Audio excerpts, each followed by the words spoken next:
What's up, guys? Don't forget to smash that like button, drop a comment, hype up the video, and if you're new here, hit that subscribe and join the family.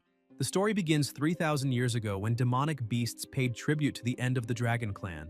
They called him the Demon God. The Demon God, driven by immense ambition, was deliberately destroyed. Leading a massive army of demonic beasts to devastate the human world, his heart was filled with greed, wishing to shroud every corner of the world in endless darkness. At that moment, in the face of despair, humanity's potential was fully unleashed. The ability to control demonic beasts was revealed, and amid the wave of spiritual power awakening, a group of exceptional individuals emerged. They were called Beast Masters. Then, an intense light is emitted and a voice calls for everyone's attention, saying that the demonic beast that appeared above the northern residential area of Qingfeng City has been struck. The demonic beast hit a residential area, and an emergency medical team must be dispatched to provide assistance. At the forefront is Xiaoxing Yu from Xiangnian High School, Class 1, 3rd year. Plasma flashes across his face and everything around him descends into total chaos. At the beginning of the chaos, before heaven and earth were separated, an alliance is formed with the plasma from the protagonist's heart, invoking spirits of the void, swearing with plasma marked by words. A voice states that the demonic beast has been confirmed eliminated. Residents of the residential area confirmed alive, with no casualties. Beside him is Su Ruyan, Dean of the Azure Dragon Academy, who apologizes for causing unnecessary trouble. In the event of damage to houses, the Azure Dragon Academy will handle the aftermath and provide compensation.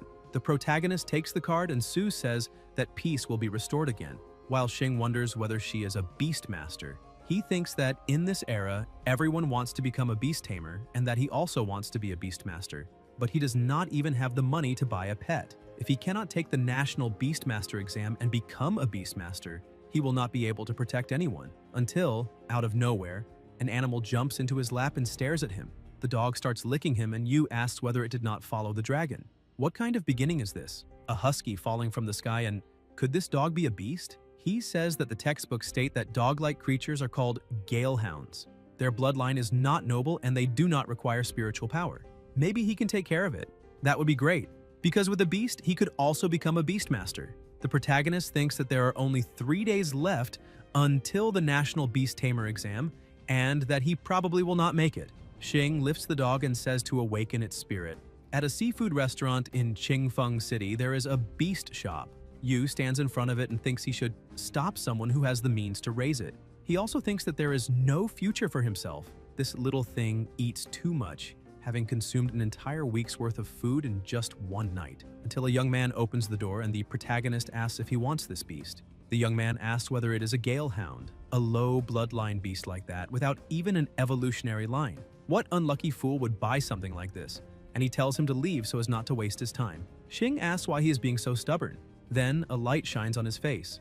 It is a system message, displaying Yu's data, and the protagonist is a little confused, wondering if he is seeing things and whether that is a system interface. Xing closes his eyes and waves his hand. When he opens them, it is still there, and he wonders why it is still there, and whether it is a hidden evolutionary path. The young man remains there, asking what hidden evolutionary path, since galehounds simply do not have an evolutionary path. The protagonist asks whether the boss cannot see it and if he is the only one who can see that panel. Then Su Jie from Xiangnian High School, Class 1, 3rd year, the son of the richest man in the city, recognizes him and says he remembers that he was not going to take the national exam because he did not have a pet and now he has money to buy a monster. Xing walks away and tells him not to interfere in his life. Ji says it seems that what Lena said is true, that he does not want to go to the Beast-Taming Academy at all and that, of course, even if he wanted to, he would not be able to get in. Yu asks about Lena, and Jay asks if he still does not know, saying that his girlfriend, no, rather his ex-girlfriend, Jiang Lena, had been with him for a long time. Jiang approaches, asks where he went, and says she could not find him earlier. Then she notices that it is her ex-boyfriend there, and tells her current boyfriend to stop playing around, saying she broke up with him a long time ago, asking how he can look at her with a rich man and with that useless galehound. The protagonist, irritated, tells her not to forget how he helped her when she was at her lowest, saying that she is exactly like that rich country bumpkin. Jay asks how he dares speak like that and says that, believe it or not, he will completely crush him in the national exam. Lena tells him not to worry since he has a useless galehound and that she should have broken up with him long ago. Xing wonders who said they are useless and thinks that they will see whether they truly have a future. 3 days later, at Zealand Square, a voice announces that the Unified National Higher Level Beastmaster exam is about to begin at the Qingfeng City examination area and that candidates should enter. The assessment officially begins. The protagonist approaches. People recognize him and ask why he is also taking the National Beastmaster exam when he does not even have a pet, since he has no money to buy a beast. They say he only registered for the exam 3 days ago, and even applied to the Azure Dragon Academy, the head of the 4 major academies. Questioning how a useless person like him dares to do so, Xing hears everything they are saying but keeps walking until he stops at a desk and says he is there to take the test. Sitting on the chair is Chen Chinian, the admissions professor of the Azure Dragon Academy, Qingfeng District, who thinks that this is the only student from Qingfeng District who applied to the academy. Jay approaches and asks whether he truly does not know his place, saying that in the past 5 years in the 5 Kingdoms exam of Qingfeng City, only 8 students tried to apply to the Azure Dragon Academy and none of them were admitted. He still dares to apply to the Azure Dragon Academy and says that if he gets in, he himself will kneel and call him father. Yu tells him to prepare to call himself father. The protagonist says he is ready and that they can begin the test. The professor states that he needs to clarify this in advance.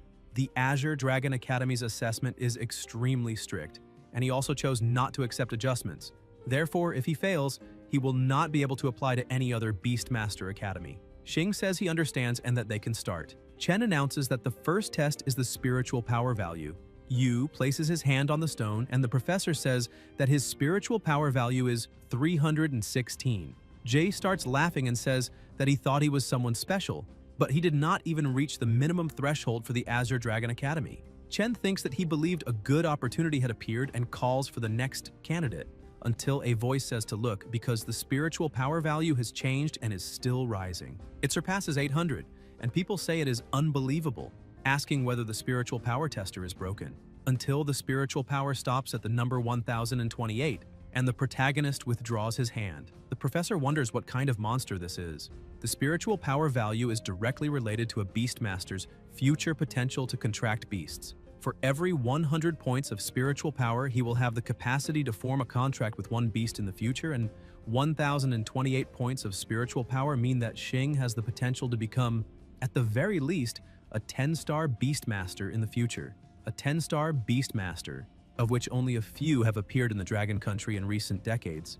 The professor thinks that it seems the Dragon Country is about to gain another genius, and says that his spiritual power value is 1028, recalling that that genius girl Ye had a spiritual value of only 1030 a year ago, and people comment that they did not expect him to be so strong, only 2 points less than Ye. Ji asks what is so impressive about that and says that the Azure Dragon Academy's evaluation has 2 parts. Lena states that he will definitely not pass the next test, the Beast Bloodline Quality Test. Chen says that they will now proceed to the second test until someone calls him and whispers in his ear that just now there was a small problem with the spiritual power tester, and that this student's real score is 1032.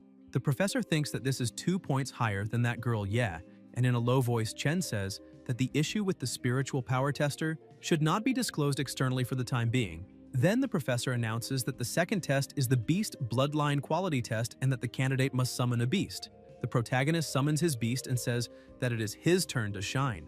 A powerful aura is released, and everyone looks on in shock until they notice that it is a dog. People ask whether this is not a creature with the weakest bloodline and who still contracts a galehound as a pet nowadays. The professor puts a hand on his head and thinks that, in addition to spiritual power, the quality of a beast's bloodline is also a crucial factor that limits the future development of a beast tamer. Clearly, the quality of Xing's beast bloodline is very low, and he says that, unfortunately, his beast, until people shout for everyone to look quickly because this is not a galehound, the animal grows larger and more powerful. Chen steps closer to the beast to check the data and wonders if this is the second stage of evolution. The professor smiles, thinking that he really is an incredible guy, and then announces that the assessment has been passed and that he is welcome to the Azure Dragon Academy.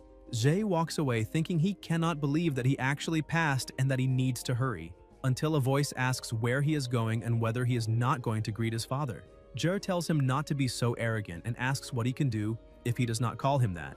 Xing gives an order to his beast. Zhe looks on in shock as the wolf forces him to kneel. Yu asks if he can speak now.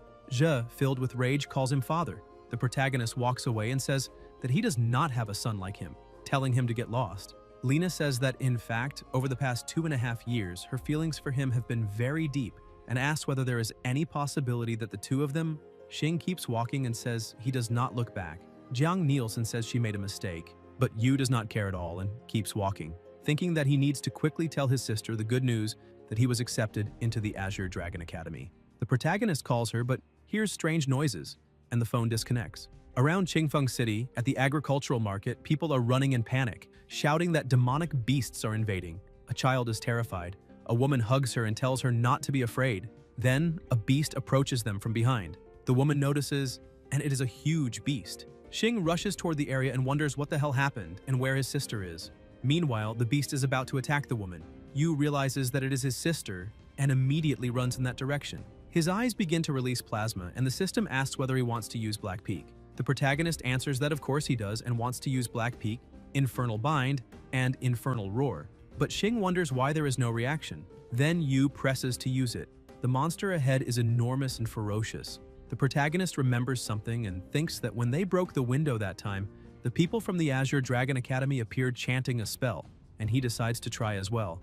At the beginning of Chaos, when heaven and earth were not yet separated, he forms an alliance with the plasma of his heart to summon spirits of the Great Void, with plasma as the oath, with words as the incantation, and commanding them to obey his order. The wolf releases its power and destroys the monster with a single blow. A voice asks whether it has been eliminated and whether this is the power of a beast tamer. Xing thinks that this is exactly it. His sister is also with the monster. Yu runs to his sister and asks if she is hurt, saying he arrived late, but thankfully she is fine. His sister asks how he managed it. The protagonist, extremely excited, says that he entered the Azure Dragon Academy and that from now on he is a beast master. The dog jumps on him and starts licking him, and Xing says that this is his contracted beast, the Infernal Gale Wolf, Black Peak. People look on and ask whether the magical beast has been eliminated. Yu replies that it has. The little girl's mother calls out to her daughter and thanks him, asking if they are beast masters. The child runs crying into her mother's arms. The protagonist tells them to go take a look. The system notifies the attributes of the magical beast's core. Xing thinks that although it is only an initial core with a poison attribute, even a small piece is still important and can help Black Peak evolve. Yu says that the magical beast has been eliminated and that everyone can rest easy. Everyone becomes very excited and starts saying that he is the true hero. The child says that one day she wants to be a beast tamer like him. The protagonist places a hand on her head and says that he believes in her and that she will definitely become an amazing beast tamer in the future. Later that night, Xing is sleeping when his sister approaches and watches him sleep. Her eyes begin to shine when she looks at a crystal on his back. Then she goes into another room of the house and says on the phone that the seal of the dragon mark is still there, that the seal of the Dragon King's essence has not loosened even a little. She asks why her brother is still able to contract a beast and whether that makes any sense. The voice on the phone replies that it seems this is the design of fate and that they should keep an eye on him for now. The sister says she understands and that she will keep an eye on him. At Qingfeng City's railway station, the protagonist, together with his sister, is standing with a suitcase when two elderly people tell him to take this basket of salted duck eggs, which he has always loved, explaining that these few hundred yuan were collected by everyone as a gesture of gratitude. The subway comes to a stop, and Xing tells them not to see him off, saying that he will come back to visit during the holidays. They board the subway. A few hours later, a voice asks passengers to pay attention, informing them that there are magical creatures ahead along the railway and that the carriage may experience shaking, but that the train has already passed the dangerous section and is operating normally.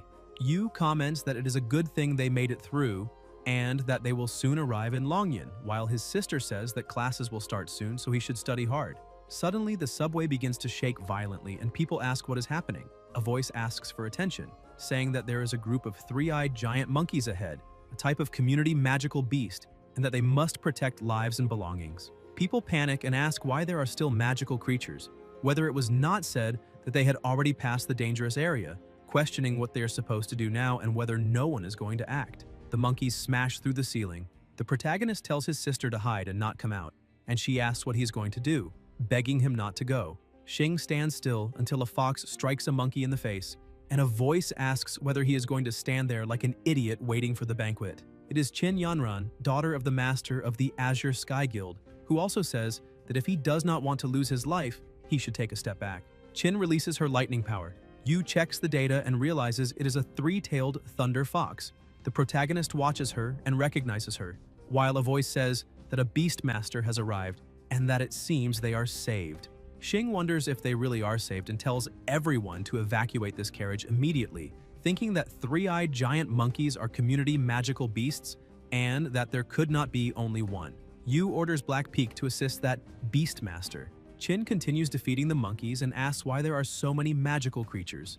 Two monkeys are about to attack her from behind, so the protagonist orders his beast to advance, and the monkeys are bound by chains. Yanran says she did not expect him to also be a Beastmaster and thanks him for saving her. Xing says it is nothing, and that in a situation like this, he believes any Beastmaster would intervene. However, regarding her contracted beast, the system notifies that the beast state is suppressed, dispirited, and apathetic. The diagnostic analysis indicates post-traumatic stress disorder, and the treatment method is to crush the anima flower and steep it in boiling water. Xing asks whether lately her beast becomes agitated during battles, but turns apathetic afterward, and whether it often shows tendencies towards self-harm. Chin asks how he knew, and Yu replies that it is suffering from post-traumatic stress disorder, saying that he saw this case in the Animal Disease Guide and that the three-tailed thunder fox is the species most prone to contracting this condition, while thinking to himself whether he really cannot just say that he can see information about the beast she contracted. Chin says she knew it and that it is no wonder her beast has not been smiling much lately, so it really is sick, and declares that from now on, he is her little brother. From a distance, the protagonist's sister watches the two getting along so well and does not like it at all. She walks over and says that he is not anyone's little brother, only her younger brother. Yanran looks at her, hugs him, and asks if that is really the case. The sister pulls him away and Chin again says that from now on, he is her little brother. The two start arguing over whose brother he is. At the central square of the Azure Dragon Academy, a voice welcomes the new students. It is Lin Kang, Dean of Academic Affairs of the Academy, and beside him is Wang Dongsheng, the vice principal. They ask everyone to patiently wait for the principal. The protagonist thinks that after saying goodbye to Sister Chin, he finally managed to enroll safely without any major scares. A lion with a terrifying aura lets out a loud roar, shocking everyone, who say it is a violet flame lion, and standing atop it is Su Ruyan. The lion stops moving and Su jumps down to the ground. Lin asks her to say a few words to the new students. Xing wonders if she is not the woman who defeated the shadow demonic dragon before and thinks that he cannot believe she is the dean of the Azure Dragon Academy. Ryan congratulates everyone on being admitted to the Azure Dragon Academy, but says she would like to remind them of something.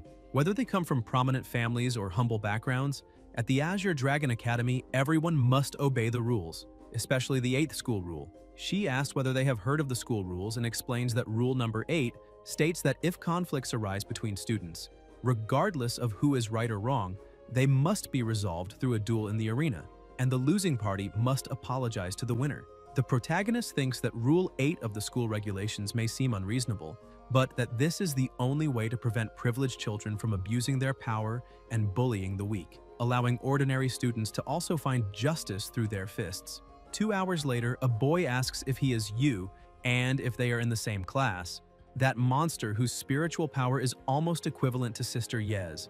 The teacher tells everyone to sit down quickly, saying that class is about to begin. Everyone sits down, and the boy says that from now on, he will follow Yu. Chen clears his throat and asks for silence. The teacher introduces himself, saying that he will be their class instructor and hopes that everyone will achieve great accomplishments at the Azure Dragon Academy. He asks everyone to open the first chapter of the Beastmaster Codex and explains that they will first discuss theoretical knowledge about contracted beasts. The strength of a contracted beast mainly depends on two aspects. First, the evolution stage of the contracted beast. The currently known stages, from lowest to highest, are initial body, mature body, complete body, transcendent body, and king beast body. Second, the quality of the contracted beast's bloodline. The recorded contracted beast bloodlines, from inferior to superior, are low quality upward, and beasts contracted with higher quality bloodlines will have a suppressive effect on those of lower quality. In addition, the attributes of contracted beasts will also display counter-suppression phenomena. For example, the inverse relationships among the 5 most common contracted beast attributes, wood, metal, water, fire, and earth, are: wood restrains earth, earth restrains water, water restrains fire, fire restrains metal, and metal restrains wood. Besides these 5 basic attributes, other attributes can also mutate and accumulate, such as the sand attribute and the lightning attribute. He says he will not list the others one by one. Meanwhile, the protagonist is sleeping in class and ends up getting struck by the teacher, who says that he is quite capable of sleeping during his lesson and asks what the weakness of the celestial demonic lizard is, stating that if he cannot answer, he can pack up and leave. Chen asks again what the weakness of the celestial demonic lizard is, and Xing answers that it is the venom sac located on its abdomen. The teacher asks in what areas ice crocodiles usually live, and Yu replies that they live in the Frostfall Lake region, in the south of the Dragonland, and in cold water waterfalls beneath glaciers. Chen decides to test him again and asks that if he encounters a heaven-rending, demonic, devouring tiger in the wild, how he should react. Yu answers that he would hold his identification card in his mouth, then find a shaded place and lie down. The teacher asks why, and the protagonist replies that it is because the heaven-rending, demonic, devouring tiger is a king beast body, a mutant beast at the king beast body level. Only beastmasters of 6 stars or higher have any chance against it. If new beastmasters encounter a heaven-rending, demonic, devouring tiger in the wild, there is only one outcome: elimination. Therefore, holding the identification card in the mouth makes it easier for the family to recover the body, and lying in a shaded place can prevent the corpse from decomposing. The teacher says that this answer deserves full marks, and asks how he knew how to answer questions from later chapters. Xing replies that it is because he has already finished studying the remaining material.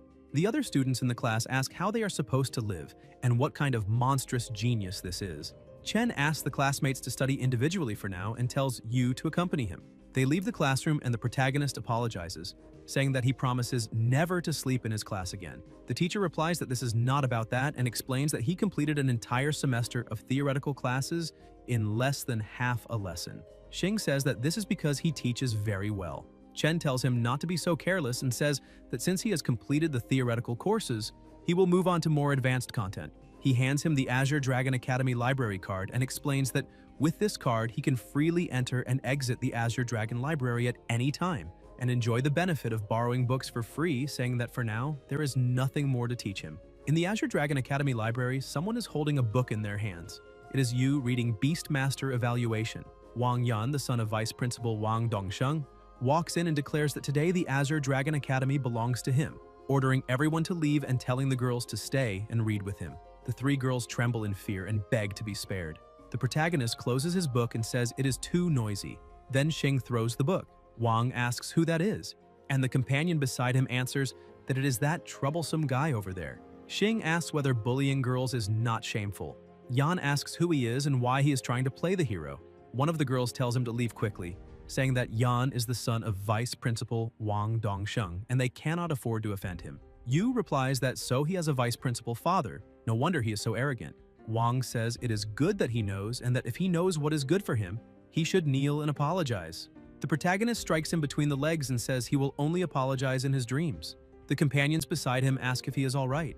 Yan, fallen on the ground, asks whether he does not know who he is and how he dares to mess with him, saying he will make sure he does not leave the library and that today he will show who is in charge of the Azure Dragon Academy. Someone approaches and says that is quite an arrogant tone. It is Su, who also remarks that she did not know he was the one in charge of the Azure Dragon Academy. Wang wonders how she found out so quickly. Royan says she already understands what happened and that since the two have a conflict, it should be resolved according to school rule number 8. The losing party must apologize to the winning party. Students comment that Yan's contracted beast is a heaven-rending 6-clawed leopard with a legendary quality bloodline and ask whether Yu can win. A voice announces for them to prepare for the start of the match. Both sides must enter the arena. The protagonist asks if that is really so and says that then he will wait for the apology. The match officially begins, the leopard is summoned, and the system notifies its attributes. Xing thinks it is even a dual attribute contracted beast and says it is time to make a statement. Blackfang is also summoned, releasing an absurd aura. People look on and say that in terms of appearance, the heaven-rending 6-clawed leopard has completely lost. In the VIP seats, Sue wonders why she has never seen Yu's contracted beast before, an evolved version of the Stormhound, and how Yu managed that. Wang orders his beast. The leopard unleashes its power and the wolf uses a serpentine movement, charging rapidly toward the enemy. The leopard lands a solid hit. The wolf cries out in pain and retreats. The leopard tries to strike again, but this time the wolf manages to dodge, and the protagonist wonders whether attribute suppression is truly unavoidable. Then the leopard opens its huge mouth, releases tremendous power, and freezes the wolf. Yan starts laughing and says it will not be long before the beast freezes to the point of elimination inside. Everyone waits to see what Xing will do next. Yu asks if that is so and orders Blackfang to use Night Step. The wolf disappears from within the ice. Su, together with Chen, watching closely, wonders whether the infernal storm wolf actually possesses a third attribute. Yan asks where it went and realizes it has turned into a shadow. No wonder the ice could not freeze Blackfang. Then the wolf charges from behind Wang, but the leopard blocks it. The protagonist says to let him show what they are capable of and orders Blackfang to use Silent Claw. Intense power is released toward the leopard, and Yan becomes irritated, calling his beast an idiot and saying he ordered it to counterattack. Silent Claw is a dark attribute skill. After hitting an opponent, it causes a continuous 3-second silence effect Xing says to end this battle. The wolf opens its mouth and releases a terrifying power, striking the leopard head-on and defeating it. The winner is Yu. Everyone who was cheering for him celebrates. Wang kneels and says, "It is impossible." Someone approaches him and says he lost. It is Su, who also states that according to school rules he must apologize and that this farce will end. Yan, grinding his teeth, apologizes. Ruyan says that Yu performed excellently in this match and that he is the second student to impress her. Wang, seething, thinks to just wait, he will pay dearly for this. Su says she is looking forward to seeing his performance in the freshman ranking tournament 3 days from now. The protagonist thanks her for the praise and asks who was the first to impress her. Ruyan replies that it was the genius girl whose spiritual power exceeded the 1,000 mark. Xing thinks it is her again since he heard about her during the entrance examination. Su says that she also values talent, so she accepts this spatial ring as a reward for winning the match. A ring. Yu realizes that it is a spatial ring capable of storing anything, a high-tech item created to store objects. It can hold food, supplies, and crystal cores of monsters obtained on the battlefield that beast tamers often need to carry, offering great portability, and he says he will accept it respectfully, thanking her afterward. Later, at the Azure Dragon Academy harbor, the protagonist thinks that his sister must be getting impatient at home and that he needs to return quickly. He walks on and a girl ends up bumping into him. Xing asks if she is alright and the child replies that she is. Yu tells her to be more careful next time and that she should head home soon. The child says she has nowhere to go and needs him to take her in. At the family apartment, the sister says she just moved to Dragon Concealment City today and asks whether he dares to kidnap a child. The protagonist tells her to listen to the explanation. The sister asks what there is to explain, saying the girl does not belong there. A little later, Xing explains that this is how it is. Due to a monster phobia, Shimeng is destined not to become a beastmaster, so she ran away from home after being bullied by her family, and he brought her back to cure the monster phobia. The child asks sister Ruo Shui if she can take her in, saying she does not want to go home. Ruo Shui says she can stay, but her brother must remember never to choose a woman from the Ye family. At the Azure Dragon Academy, Yu wonders why his sister suddenly said that. A boy approaches and asks what he is talking about not choosing the Ye family, saying that the director stated the lesson is about defining battlefield roles and asking what a battlefield role is. The protagonist apologizes for the distraction and explains battlefield roles. Beast tamers emphasize teamwork, and different divisions of labor lead to different roles. Archer role, the beast has the long-range attack abilities, capable of frequently weakening enemies from a distance. Mage role, the beast excels at large area control skills, able to deal significant damage in team battles. Tank role, the beast has strong defense and recovery abilities, acting as a meat shield in team fights and protecting companions. Execution role, the beast has extreme mobility and finishing capability, responsible for entering late to eliminate weakened enemies. Support role, the beast has enhancement abilities providing beneficial effects to the team. The boy is impressed and asks which role he thinks his beast, the storm butterfly, is most suitable for. Chen asks for no talking during class and says that now, in order of enrollment number, they should summon their beasts one by one and participate in evaluations, which will determine battlefield roles. Song Hu, battlefield role, tank. Wu Sheng Yu, battlefield role, mage. Next, Yu. The professor says the first test is attack power and asks if he is ready. The protagonist tells them to begin. The wolf releases intense flames. Critical effect triggers a triple critical hit, 6,371. A voice announces a triple critical hit and says the other cannot even trigger a critical. Chen thinks that normally the initial ultimate skill attack value of a beast ranges between 500 and 1,500, and he did not expect the Infernal Storm Wolf to deal a triple critical, exceeding 2,000. Xing thinks the attack power test is complete and that he should be suited for the execution role. The professor asks to continue, wanting to see the upper limit of his potential.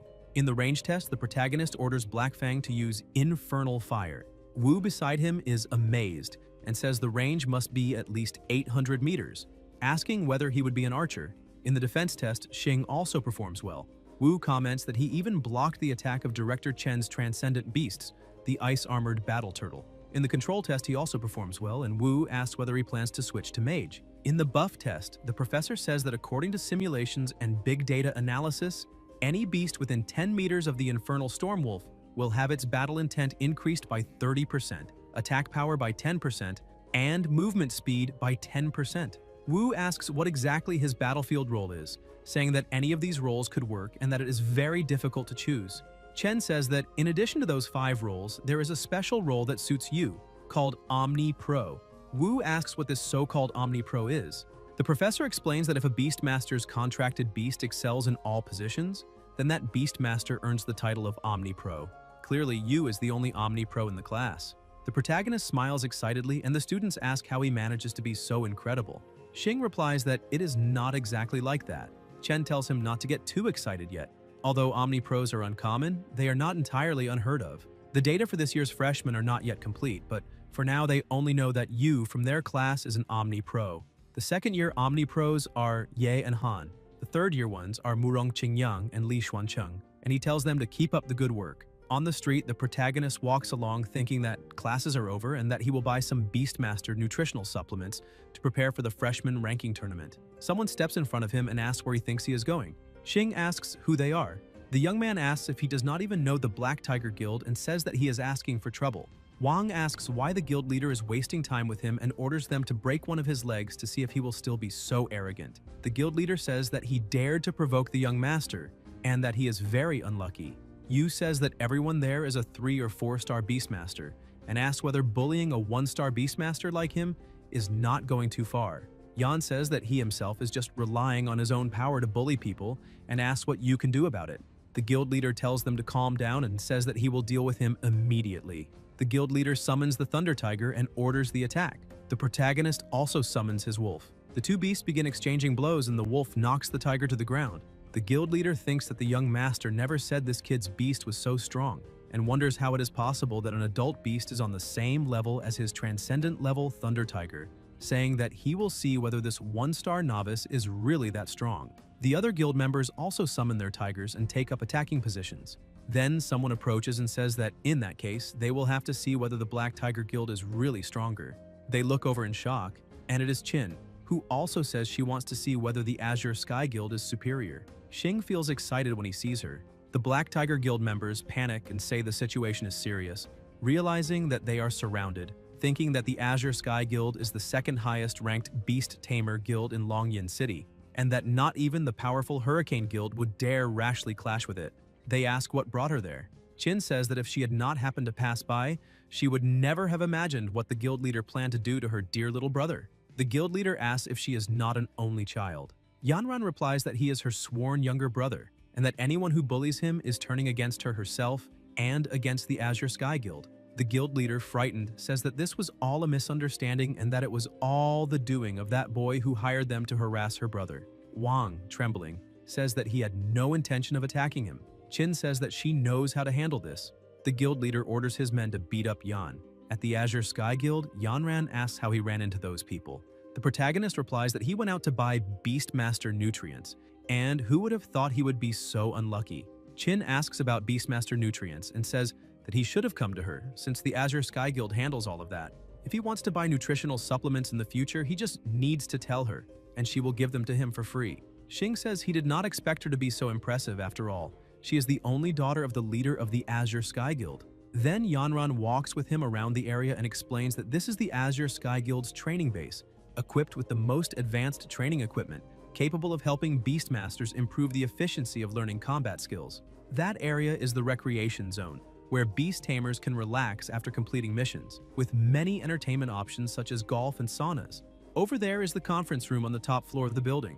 When there are important missions, meetings are held there to formulate detailed operational plans. And that is the medical area with advanced medical equipment and a complete stock of medicinal materials. More importantly, the beast doctors there have exceptionally high medical standards and can provide the most advanced technical services for injured beastmasters. The protagonist wonders about beast doctors and asks whether he can join her guild as a beast doctor. Qin hesitates to speak until someone says no. It is Liu Yue, vice leader of the Azure Sky Guild, who also states that without even mentioning who he is or how he got there, given his age and qualifications, becoming a beast doctor of the guild makes no sense at all. Yanran says that he is the one she mentioned before, the person who helped her subdue the three-eyed giant monkey on the train, and that he is also her sworn younger brother. Just then, someone runs in and reports that several severely injured beast tamers have just been sent to the infirmary, that there are not enough staff members, and asks what they should do. Liu tells everyone not to panic, saying they should first transfer personnel from other branch guilds and also go to other guilds to ask for help. The young man says it is already too late because those beast tamers are bleeding heavily and will not last much longer. The protagonist says that he will handle it. At the Azure Sky Guild, doctors move beasts on stretchers and say that the Azure Clear Lynx on operating table number 3 is suffering from severe hemorrhaging, asking everyone to make way. A voice begs the doctor to save his beast. The doctor says there has been excessive plasma loss and that they need to stop the bleeding first. The hemostatic forceps are not working. They prepare medication, but it is still useless and the bleeding will not stop at all.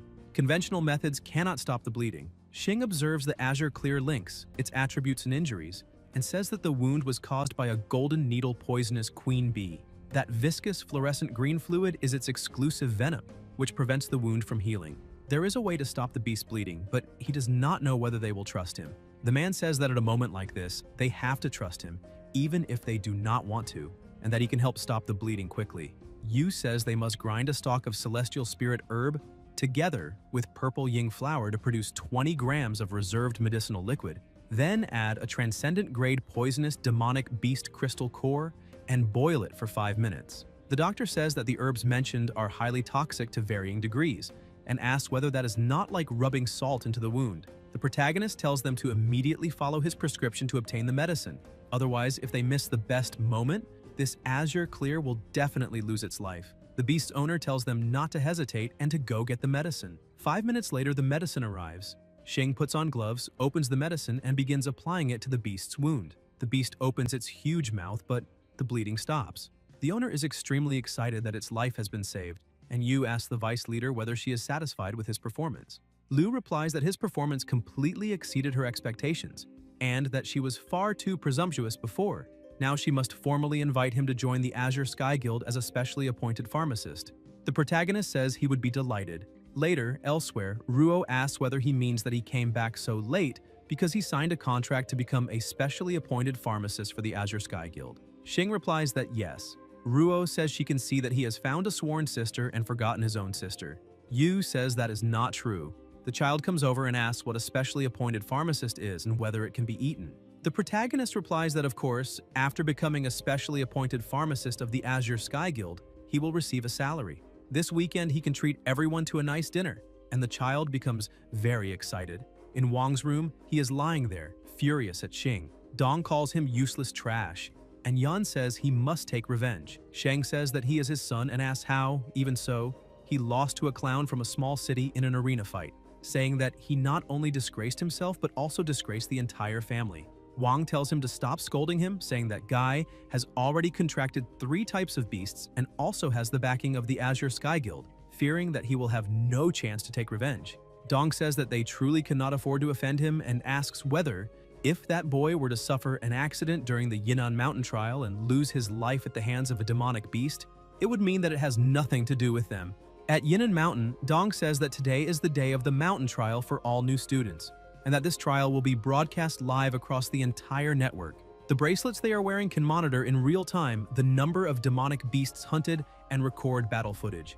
They must hunt 1 to 10 demonic beasts to obtain a C rank, 11 to 30 to obtain a B rank, 51 to 80 to obtain an S rank, and more than 80 demonic beasts to obtain an S+ rank. Sue says that before the trial begins, she must announce the most versatile students among this year's new entrants. Nearby students say they heard that last year's top scorer in the Yunnan Mountain trial was Ye. Sheng says that after the positioning test and evaluation, there are a total of 3 students with outstanding performance among this year's freshmen. Murong Yangshuo, the eldest son of the Murong family, Xin, the Murong family's second daughter, and Yu from Class 3. The protagonist wonders about the Murong family and thinks that the Dragon Nation has 4 great beast tamer families: the Ye family, the Li family, the Murong family, and the Shangguan family, questioning again whether it could really be the Murong family.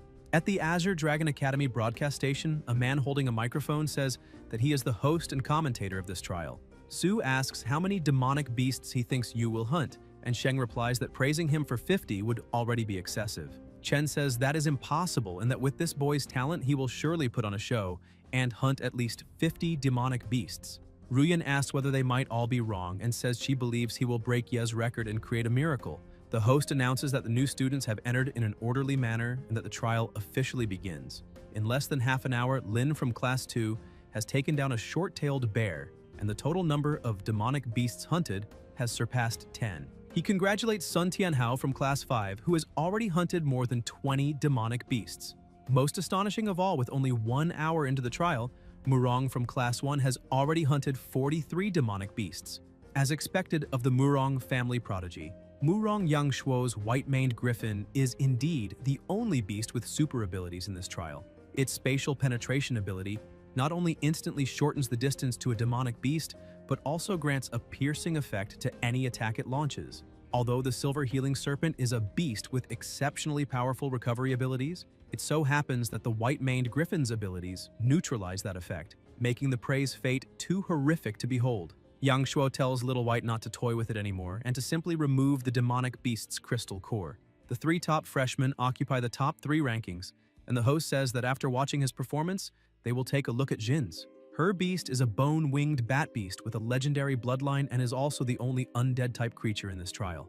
The Plasma-Thirsty Lion is a second-level transcendent demonic beast with an epic bloodline. Its physical attacks have a 5 times critical hit effect, making it extremely powerful, but it encountered the bone-winged bat beast, and today will be its end. If the student manages to eliminate this Plasma-Thirsty Lion, the total number of hunts will reach 51. Murong says it seems his sister has the potential to take first place in this competition, and asks whether anyone has already surpassed her. A minute ago, Jin had the bat unleash its incredible power and thought she had secured another elimination until she notices something. The wolf defeats the lion. On the mountain, after the protagonist eliminates the lion, he thanks her for that elimination. Shin, inwardly, is consumed by fury. The host says that a dramatic scene has unfolded. This guy is truly crafty. Murong guarded against this day and night, yet still could not guard against Xing. That old, cunning fox Yu stole Shin's kill and climbed to first place. The situation changes when a 3-eyed demonic ant appears out of nowhere, and even from the other side of the broadcast screen, one can feel the competitive spirit between them. The host asks who will ultimately defeat the 3-eyed demonic ant. Student Xing makes the first move. The 3-eyed demonic ant's carapace is notoriously thick and hard, but the infernal fire of the infernal windwolf ignores armor, dealing true damage to the enemy. The protagonist continues issuing orders to his beast, and the wolf uses the skill Infernal Roar. The host says that Jin has made her move. The sonic wind blades of the bone-winged bat beast interrupt the infernal windwolf's finishing blow, and then it releases Bone Spirit Cold Fire, successfully eliminating the 3-eyed demonic ant. The crystal falls to the ground, Shin picks it up, and Xing says he did not expect her to hold such a grudge. The host comments that things are getting interesting. At this moment, Yu and Shin are tied for first place. Less than 1 hour remains until the end of the trial, and he asks who will secure first place. Meanwhile, in the test, the protagonist locks onto his target and tells his beast they are ready. Then the wolf enters an attack stance. The commentator states that Jin is now locked in a deadlock with Xing and has just stolen another of his eliminations, as if wherever he goes, she follows to steal his prey. In the final half hour, Shin has consolidated her first place position by stealing Yu's kills. The protagonist says that although it was wrong of him to steal her prey before, does she really need to keep chasing him like this? The host asks whether Shin will be able to extend her lead and whether Xing can catch up, saying they will wait and see. Yu states that next time he will not hold back and that she should be careful. The host asks whether that means he was not using his full strength just now, and remarks that there are less than half an hour left, questioning whether he can really reclaim first place. So Chen also says that the students he previously guided, even the talented ones, had only around 1,500 spiritual power when their beasts first reached maturity. He, on the other hand, already has spiritual power that directly exceeds 2,500, and Chen approves his participation in the 2-star Beast-Tamer assessment. In the Plasma Mist Canyon, a helicopter moves through the area. Someone opens the door and it is Xing, who also asks whether this is the assessment site. Su thinks that they have arrived at the entrance of the Plasma Mist Gorge. The 2-star Beast-Tamer assessment is about to begin, and they must make the final preparations. Chen thinks that there is a large number of demonic beasts in the Plasma Mist Canyon. If he encounters a situation he cannot control, he should not push himself too hard and must send a distress signal at any time. Yu says that he is ready. Royan says that, to be considered as having passed the assessment, it is enough to successfully reach the exit on the other side, starting from one of the canyon entrances. The 2-star Beast-Tamer assessment officially begins. Then the protagonist jumps out of the helicopter. In the monitoring room, Chen says that he has entered the Plasma Mist Gorge. For the candidate to cross the Plasma Mist Gorge, he first needs to fight the Iron Jaw crocodiles. Next, he must escape from the Plasma Demon spiders entrenched in the Demon Cave. However, among the Plasma Demon spiders, several have already reached the mature stage 3, and Chen wonders whether he will really be able to handle this. Moreover, due to the heavy rain last night, many have emerged in the Crimson Water Swamp. Elsewhere on the ground, there are many Iron Jaw crocodiles. Xing jumps down there and immediately takes the opportunity to observe their attributes. Chen, startled, says that these Iron Jaw crocodiles are all early-stage demonic beasts. As long as he summons the Hell Wolf, he will be out of danger. Then Yu summons his elf. A light is released and the elf is summoned. Chen, surprised, asks whether he summoned Freya instead of Black Claw. Su asks whether this is his second contracted beast. The elf uses Holy Light Protection. Chen observes her data and says that he is truly a phenomenon. He contracted an angelic beast of mythic bloodline. This should not be happening.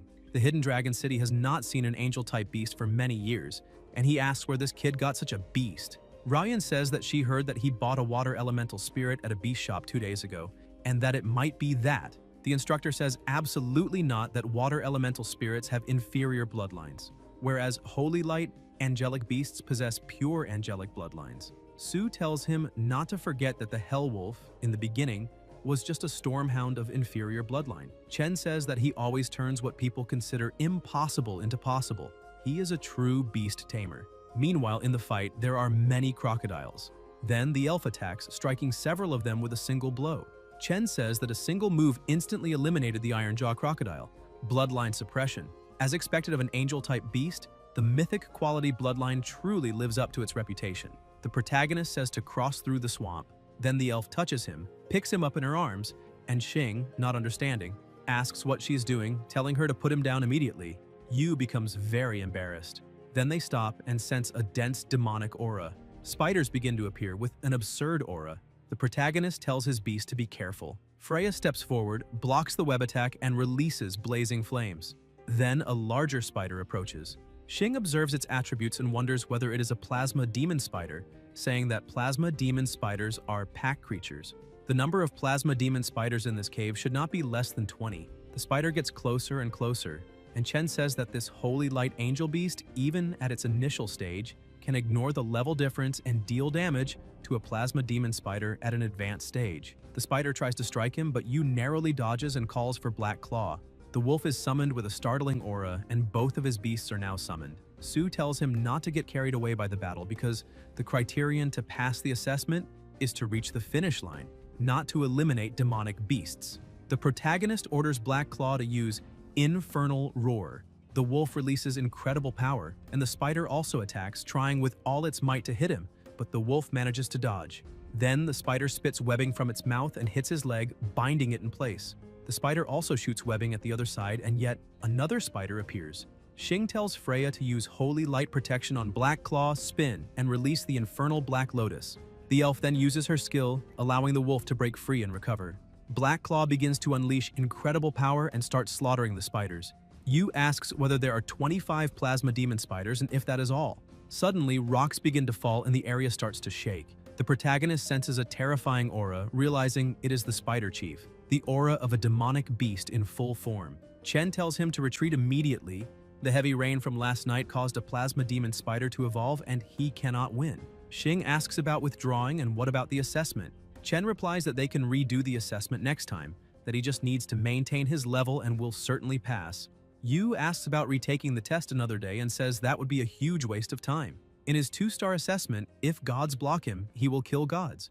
If Buddhas block him, he will kill Buddhas. Freya releases her attack together with the wolf, but the spider remains unharmed. The instructor says he cannot act recklessly and that they will retrieve him immediately.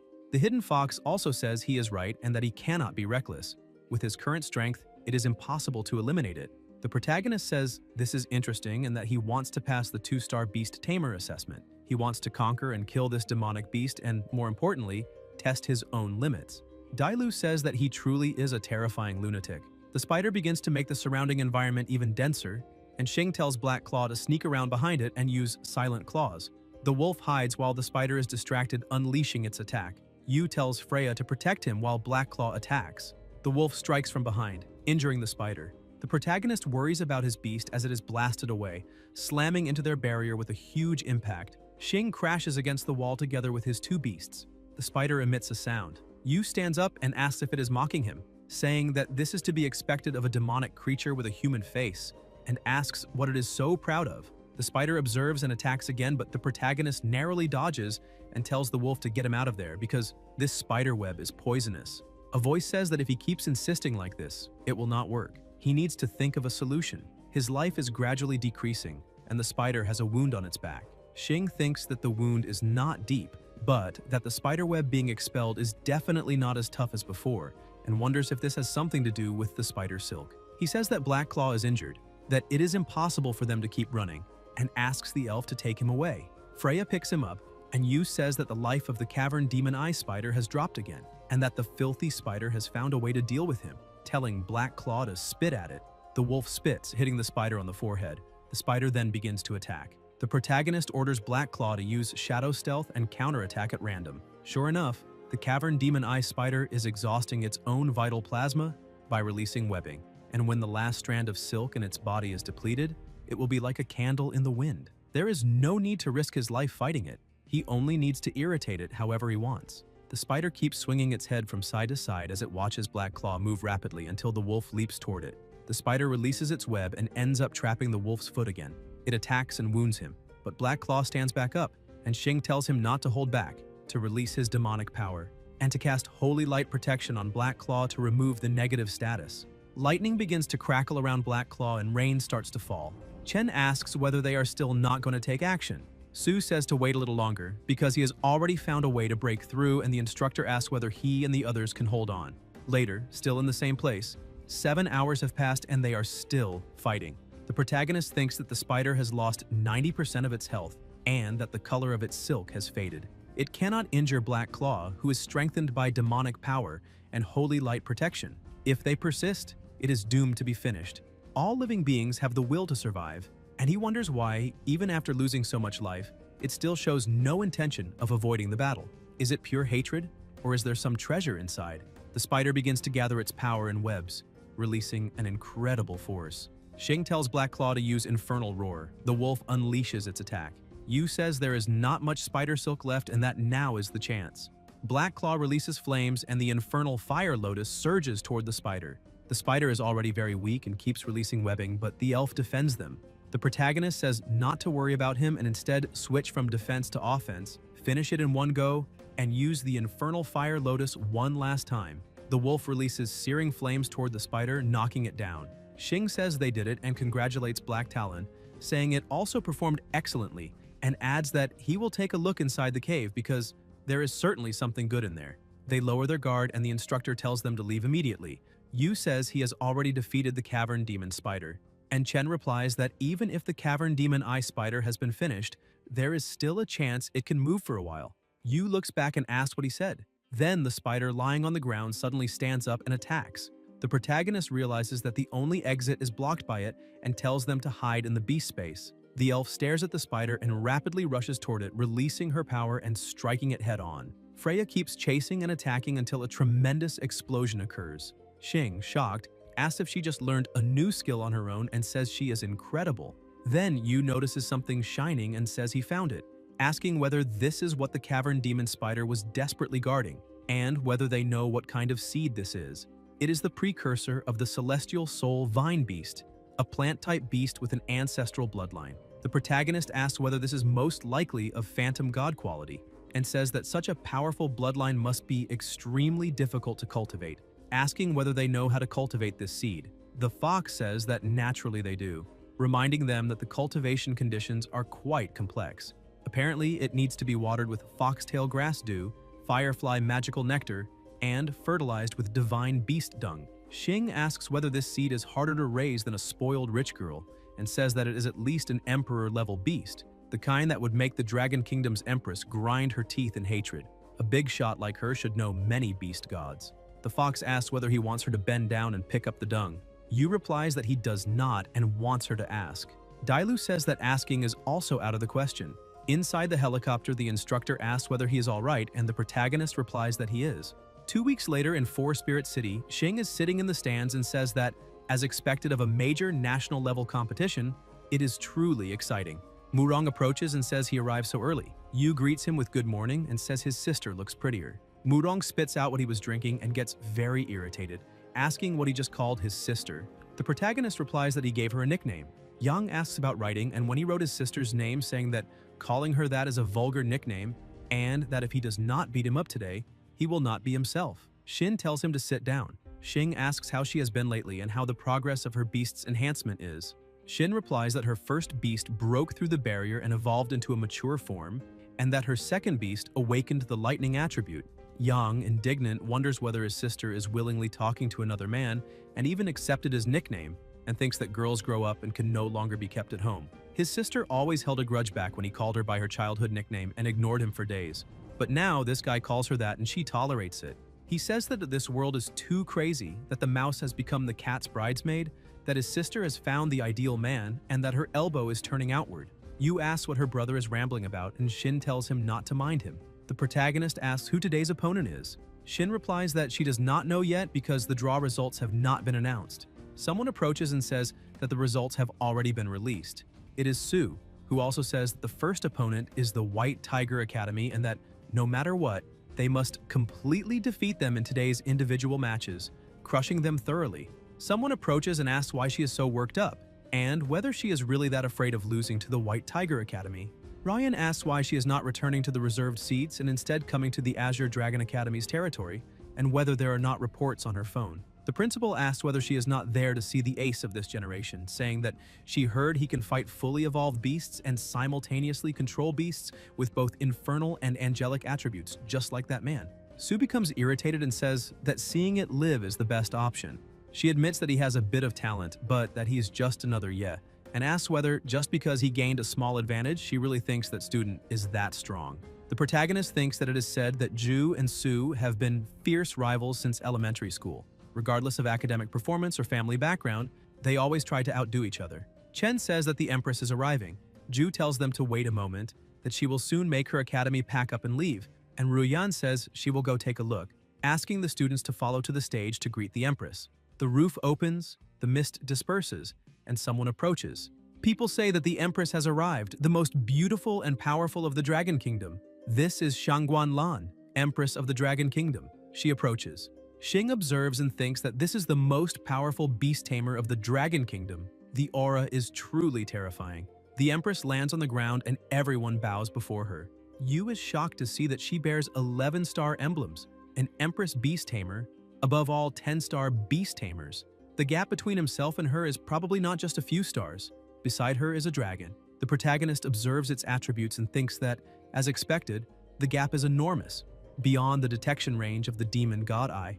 Xing wonders how the fox received orders from the Empress to be hunted and still survived, and thinks that she is not unhappy to have met him, because without him, she would have already lost her life around 800 times. Dailu says that, although what he says is harsh, she can only accept it. Su thinks that the 7-colored sacred Qilin should not be Shangguan Lan's only beast. The fox says that of course not, she has even more powerful beasts under her command. Energy begins to stir around the Empress, and the protagonist, surprised, wonders if this is dragon power and whether she has pure plasma dragons under her command. Pure plasma dragons have not been seen for hundreds of years.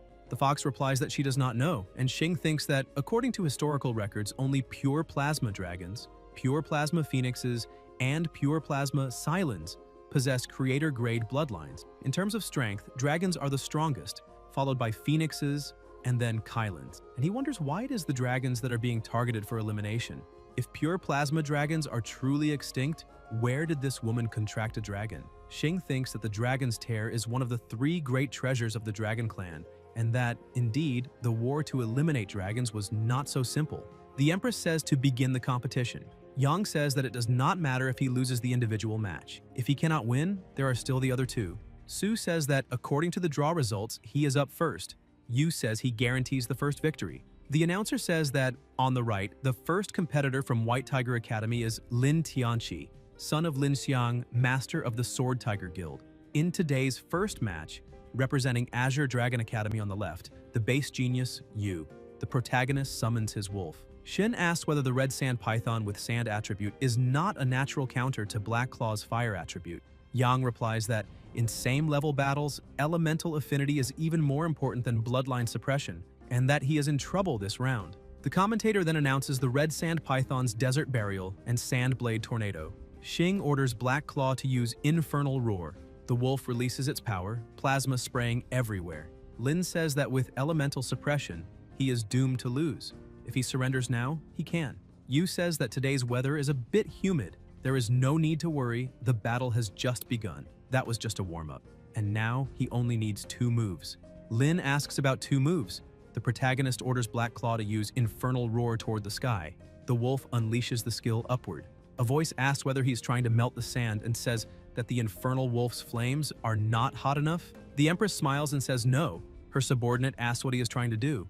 Shangguan Lan replies that he is trying to make use of the 7-colored, auspicious clouds he brought. Lin wonders what exactly he is trying to do, and whether it is rain. The python begins to act strangely, and Lin tells it to stop immediately. Xing says it is already too late. He has lost his chance. Lin realizes that the sand is completely soaked. The red sand python buried within it can no longer use sand cyclones or quicksand burial. Then the wolf leaps forward, releasing flames and causing a massive explosion. The snake is burned alive, and an extremely loud sound rings out. The commentator says that he succeeded and turned the tables with just 2 moves, and that this artificial rain is truly incredible. The Empress says that his timing is precise and his mind is quite sharp. The subordinate reports that his background has been checked and no issues were found. Shangguan Lan says that, in that case, the first invitation letter to this year's Emperor Soul Training Camp should be given to him. The subordinate asks whether the first invitation is really going to that commoner, then says she understands. Yang says it was a beautiful move, ending the battle so easily and quickly. Shin says it was indeed a beautiful move as well. Su shouts that it was an outstanding performance and that she will definitely reward him when they return. The protagonist tells her not to forget about it when they do. The fox says she smells foxtail grass. Xing wonders whether foxtail grass is not found on the western frontier and whether Four Spirits City also has it. Jin asks whether he is not going to watch the next match. Yu replies that his individual match is over and there is nothing else to do, so he is going to the restroom. Shin says that she is up next. Yang asks whether he is flirting with his sister. The protagonist tells her to go ahead, that she will definitely win, and that he will silently support her behind the scenes. He apologizes but says he really has something to take care of and does not have time to watch the match right now. Shin says that after the match he must keep her company. Xing agrees, and the announcer declares that in the second match, Shin of Azure Dragon Academy, daughter of General Murong, will face Zhou of White Tiger Academy, son of the Lord of Huangyan City. In Four Spirits City, on Yueding Street, the place is full of people chatting and praising Zhou, and Yu wonders whether they are all there to welcome an army. At the front stands an elderly man together with a war rhinoceros, and the protagonist tells Dailu to look, thinking that he is an 8-star beast tamer and a beast emperor, with loyalty exceeding 100. How many life and death trials or final executions has he gone through? The fox says she knows, that they belong to the War Beast clan and love fighting, and that their 9-tailed fox clan has some grudges against them. With the surname Zhou, the only one who could be called City Lord is Zhou, stationed west of the 4 major cities on the Dragon Kingdom's border. Xing asks whether that is not the father of Zhou Ye, the one competing against Shin. Dailu says that foxtail grass grows in the ancient ice fields of the west, where a large number of demonic beasts reside, and since he is stationed in the west, he naturally has foxtail grass. Xing says she makes it sound so easy and asks whether she wants him to steal from an 8-star beast tamer. Then the protagonist notices something and wonders whether the limp in his gait could indicate illness, and observes that the rhinoceros has parasites in its ears and eyes. Xing approaches and says that his beast seems to be sick, and that there is a way to cure it. The old man asks whether his beast is sick, what makes him say that, and wonders whether, judging by his clothes, he is a beast tamer from Azure Dragon Academy, and about the same age as his son. How could he possibly know medicine? Yu says that he is a special pharmacist hired by the Sky Guild, and asks whether the beast often becomes lethargic and develops red spots all over its body, even skin ulcers whenever it rains. The old man is shocked and wonders whether he is absolutely right, saying that he returned this time precisely to treat his beast, but that with all due respect, he still cannot trust him. He asks why it is sick and whether this matches what other renowned doctors have said. The protagonist says it is simple. Then Xing plucks a small creature from the rhinoceros's body and tells him to look carefully, saying that this is the cause of the illness, shaman cancer. The old man praises his incredible insight. Over the years, he hired many famous physicians, yet none managed to completely cure the shaman wasting of the war rhino emperor. And since he dared to volunteer, he asks what kind of treatment he has. Yu asks him to go somewhere else as he needs some medicinal ingredients. The old man invites him to his mansion, saying that whatever medicinal ingredients he needs, he can simply ask, and that afterward he will be willing to help with anything necessary. The protagonist thinks that it seems he can not only obtain foxtail grass, but also establish a valuable connection. At the Zhou Manor, Xing begins listing the ingredients: 15 grams of fallen silver petals, 20 grams of watercress, 25 grams of cocos from the Poria cocoa species. Add the exclusive secret formula and boil it down to create purple spirit essence. He also tells the Lord that this is purple spirit essence, specially formulated to treat shaman wasting. The liquid is for internal use and the residue for external application. It works quickly and has no side effects. And if there are any doubts, someone can test it first. The Lord says that he worries too much, that he has always trusted the people he works with, and that he will test it in practice. The Lord approaches his beast and tells it to drink it. The rhinoceros is lying on the ground asleep, and insects begin to crawl out of its skin. The Lord says that his beast has not slept this well in a long time. This medicine is incredible. Yu says that he knows what Lord Zhou is worried about, that all shaman effects on his beast will be removed, and that he can also give him the prescription, so that when he returns to Huangyan City, he can help treat the soldiers' beasts.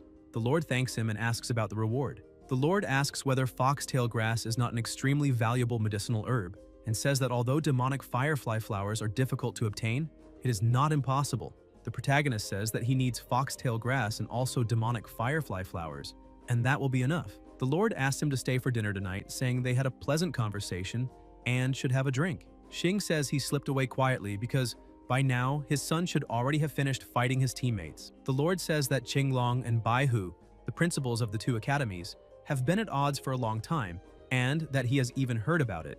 They will go together, and he himself also needs to pay his respects to Her Majesty. Later, in the battle, the announcer says that the competition is fierce. The duel between the two has already lasted a full hour, and there is still no winner. Yu, surprised, asks whether they are still fighting. The two stand facing each other. Zhou says that she is clearly at a disadvantage and asks why she persists with such stubbornness, saying she seems distracted from the start and asking what she is actually looking at. Xin wonders why her teammate has not returned yet, because if he knew she lost, she would be very embarrassed, and she needs to win so he can see it. The protagonist calls out to her and asks why she is still persisting, and whether her spiritual power will hold out. Xing notices that even her beast is not in good condition. Its spiritual energy is on the verge of exhaustion, which is not good news but not bad for either side, and that he can check the attributes of both beasts. This is her first beast. It seems she has already sent out her trump card. This girl's competitive personality is actually quite cute. Yu observes the two beasts and thinks it is no wonder the fight has lasted so long. The two attack together, loud noises erupt until Zhou's beast stops moving. The bird continues advancing and attacks them, and people begin to say that it was a tacky match and ask who can tell the copy from the original. The protagonist thinks that he can still tell. Xin thinks she can only gamble one more time. Xing coughs and keeps coughing heavily. Xin looks back and wonders what he is doing and whether this is a hint. She observes the opposing beasts and realizes they are tired, then seizes the opportunity and orders her bird to attack. The opposing beast is struck head-on. Zhou asks how this could happen and says that she must have just gotten lucky, ordering the blue wolf with evil eyes to transform into clones. But immediately afterward, the bird attacks with ice, defeating the enemy. The announcer says that the result is decided. The winner of this match is Jin, and the individual score of Qinglong Academy is 2-0. Her teammates cheer. Xin hugs Yu and thanks him. The protagonist replies that it is nothing, just a small detail. Yang, indignant, asks what she is doing and what he did to his little sister. Xing replies that it is nothing serious. Yang tells him to let go of her hand and says that if he dares take advantage of his sister again, he will headbutt him until the end. Zhou says that she also lost, and the principal, extremely irritated, crushes the cigarette she was smoking. She tells them to come in the afternoon for a meeting. They will discuss team tactics. No one sleeps until they have a plan, and they will train until they drop. On the other side, the Lord says that it seems his son's strength still needs improvement. General Murong's daughter is meticulous and capable of identifying flaws at critical moments, and she truly lives up to the reputation of being the Academy's most promising talent. The Empress tells him not to pretend to be confused. He only managed to figure it out because of a hint, and the one who gave that hint was the divine doctor he praised. The Lord kneels and asks her not to blame them, but to give them another chance. Shang stands up and says that the two of them performed extremely well, and that she will invite them to the Emperor's Soul training camp. After that, on the other side, the protagonist says he is planning a barbecue tonight and asks if he can recommend a good place to eat. Yang tells him to get lost and asks who he is calling brother. A subordinate approaches holding a letter and says that their performance in the arena earned Her Majesty's approval, and that these are invitations to the Emperor's Soul training camp, which they must keep safe. Xing takes the letter, and Yang says that the Emperor's Soul training camp was created specifically by Her Majesty for new students from the 4 major academies, and that Her Majesty herself will personally act as their mentor. Yu asks what the Emperor's Soul training camp is. Murong replies that everyone who emerges from that training camp becomes a pillar of the Dragon Nation. The protagonist thinks that the Empress will personally teach them. Although there are many benefits to being close to her, he and the fox share a plasma bond, and he wonders whether that could be discovered. Shin touches his face and tells him not to stand there in a daze, asking whether he did not say they were going to have a barbecue and saying they can worry about the rest later. Later, at a barbecue restaurant, meat is grilling and the 3 of them are already seated and eating. Yang says that the 4 great clans are not saints who do not eat worldly food. Forget barbecue, his sister, and he even eat malatang and spicy strips. Yu says that he and his sister are from the 4 great clans and asks whether they really accept street food. Shin continues eating silently. The protagonist says he thought that life in the 4 great clans was all quite similar. Shin sighs. Xing asks what is wrong, and Shin replies that nothing is wrong. She's just a little upset seeing her older brother. Yu asks whether it is her period and says that he is a doctor and can examine her injury. Yang, furious, says he will eliminate him, and the protagonist tells him to calm down and that he will punish himself with 3 drinks. Yang asks drink what, saying that if the alcohol is as weak as pure water, what kind of punishment is that? Xing asks the waiter for the strongest drink. The waiter brings a crate of liquor. Yu suggests a drinking competition. If Yang cannot beat him in drinking today, he will take Yang's surname. Later, still in the same place, Yang vomits heavily. The protagonist asks if he is alright and whether he can still drink. Yang replies that he can still drink and warns him that after he gets married, he had better treat his sister well. Xing says that her brother is drunk and that he has really acknowledged him as his brother-in-law. Shin says that if her brother is there today, it is not that fun, and asks whether he could accompany her another day. Yu asks whether the team competition is tomorrow and the day after. Yang says no, and that he will go too. After that, the protagonist returns home and lies down, saying that he already has the foxtail grass and that the magical firefly flower will also be delivered soon. All that is left is divine beast-level dung. But how exactly should he deal with that? He decides to go to sleep and think about it later. The symbol in his hand begins to glow. The next day, someone touches his face and tells him to wake up quickly. It is the fox. Xing wakes up and asks how she managed to get out on her own, whether the Empress's people did not see her. Dailu replies that no, she went out to gather information, and that there is something very important. Yu says that is good and that she really scared him. He needs to pat his chest to calm down. The fox says he can pat his chest to calm down, but not rub hers. The protagonist apologizes and says it was a slip, that he touched the wrong place, then asks whether she left his Beast-Tamer emblem without permission, and what she discovered. Dailu replies that Admiral Mo Kong-chi of the Dragon Nation Navy, from what she knows of the Dragon Nation, will certainly carry out an execution on the night of the full moon, 3 days from now. Xing asks about Murong Jin, whether it is not Liu Jin and their father, and what this has to do with her. The fox replies that the Medusa and she know each other. She is her friend and a divine-level beast. Yu says that it was to be expected that the Dragon Nation's naval admiral could subdue a divine-level beast and asks whether she is really planning to save her. Dailu says that she holds secrets about the Dragon Nation Empress's involvement in the Dragon Extermination War. The protagonist says he will not go. Even if they eliminate him, even if they call him a master, the answer is no. This is the underground fortress of the Navy headquarters. Thousands of high-level beast-tamers patrol the prison. At the Navy headquarters, there is even Admiral Murong Yan, a 9-star beast-tamer who can control beast domestication thanks to the sea god's plasma bloodline. With just the 2 of them breaking into a prison, how is that any different from seeking their own finalization? The fox calls out to him, and Xing repeats that he will not go seek finalization. She should also not forget that she is his plasma-bound beast and must obey him. Then the system notifies him to go to the Navy headquarters, break into the prison, and rescue a dragon egg of the dragon race with pure plasma bloodline, with punishment for failure to rescue. Yu says that if he reveals his identity, his sister will also be implicated. it seems he has no choice but to take on this mission. Looking on the bright side, if he manages to complete the mission, not only will he receive a reward, but he will also have the chance to form a contract with his divine beast Medusa. The Medusa's droppings can also provide nutrients for the celestial soul vine beast. He will take the risk. She is his beast and also his family. He wants to help her unconditionally and decides that he will go with her to break out of prison and rescue the Medusa. The fox thanks him and more notifications arrive, saying that her loyalty has increased. Then the protagonist picks up his phone and says that it really is 3 days from now, asking why they chose that date. Dailu replies that because the divine race bloodline is special, to obtain a complete beast core, the serpent's head must be severed on the night of the full moon.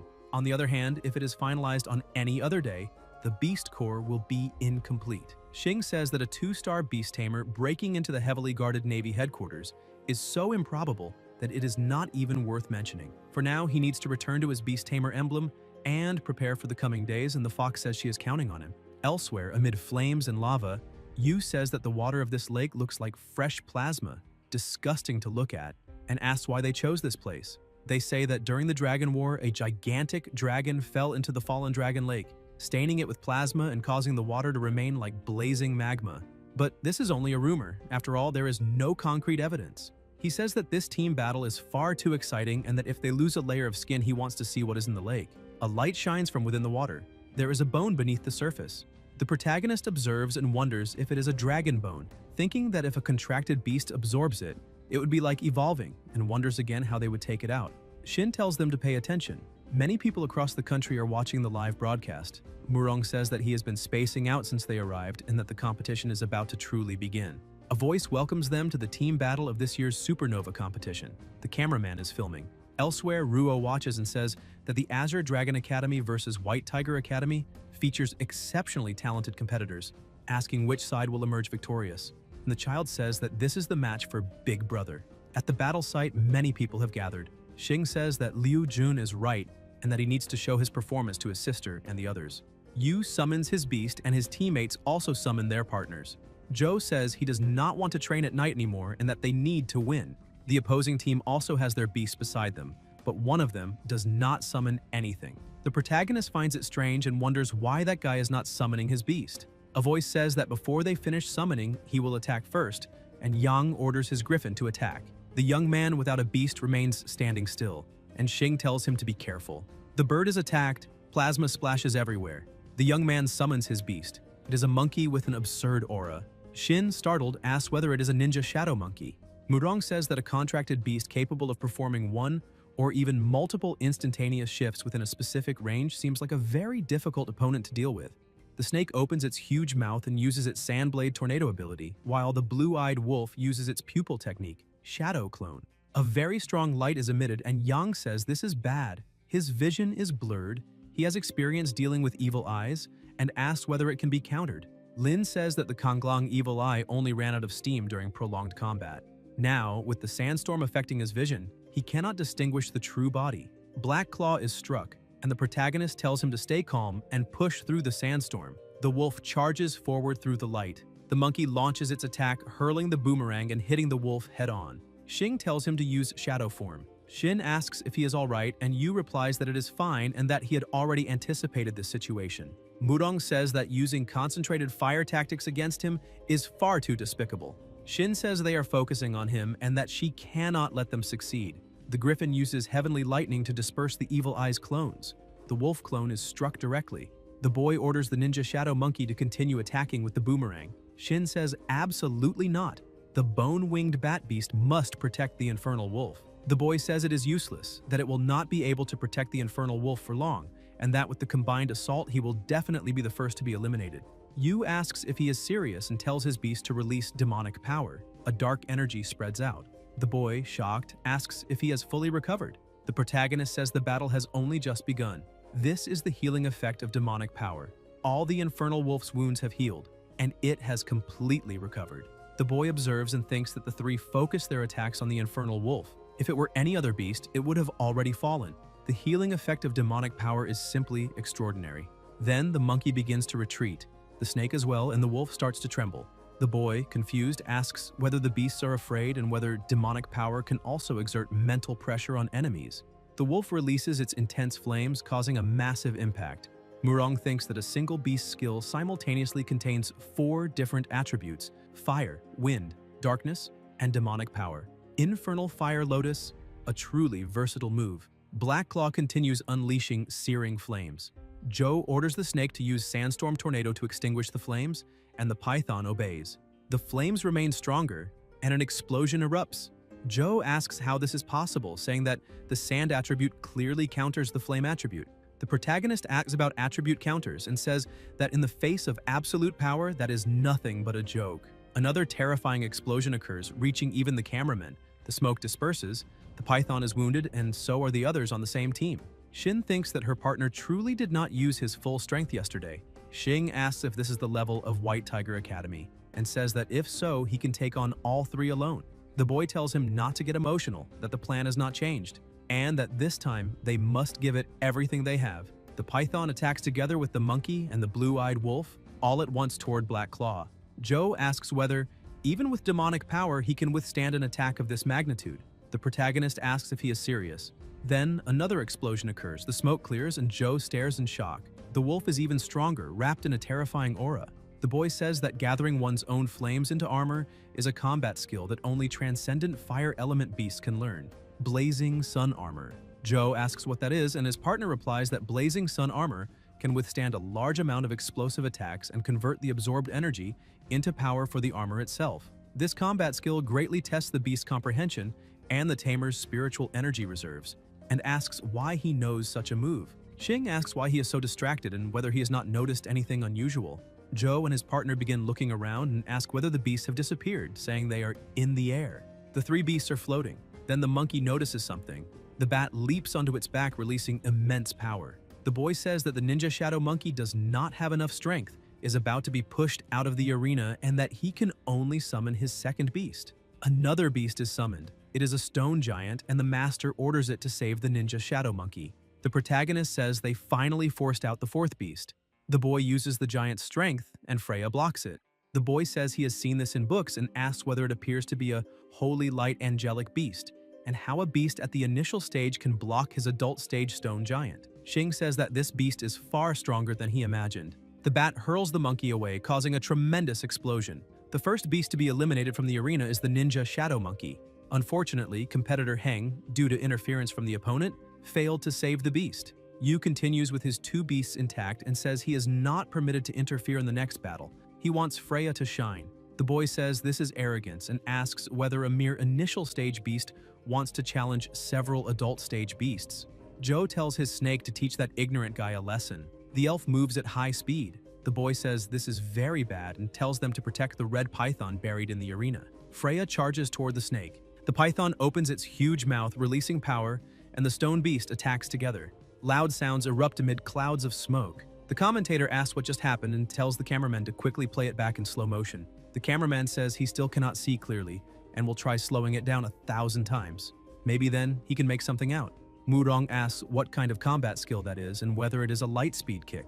The protagonist says that this combat skill was comprehended by Freya through her own ability and is called Lightning Flash. Lin says that beast has terrifying power. Even the stone giant is struggling, and asks what they should do now. The boy replies that he does not know. Xing calls out to him and asks whether his beasts have ever been hit by a light speed kick. Yang says that is extremely offensive and that this line will definitely be the best flex of the year. Lin tells them not to panic. The opponent's monster definitely cannot use a light speed kick frequently. They still have 2 beasts, there is still a chance. The boy says he miscalculated and will now provide full support. Lin summons the war drum rhinoceros. Joe says he does not want to lose a second time and also summons his gray fox. Yang tells his sister not to worry and that he will not let him fight alone. The protagonist orders Freya to take down the smaller raging gray fox. The boy summons his rock giant and says he will not succeed. Shin orders the bat to block them. The elf lands a direct hit on the gray fox.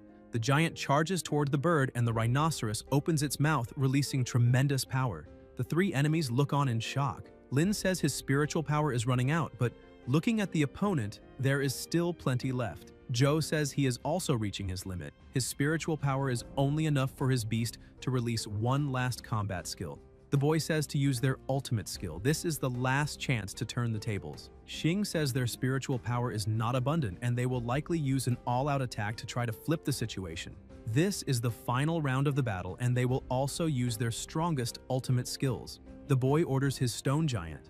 Zhou tells the python to use sandstorm. The stone giant uses the evil eye, a pupil technique, stone giant illusion. The protagonist calls to the two of them and the boy tells his beast to attack. Black Claw assumes an attacking stance and the stone giant charges.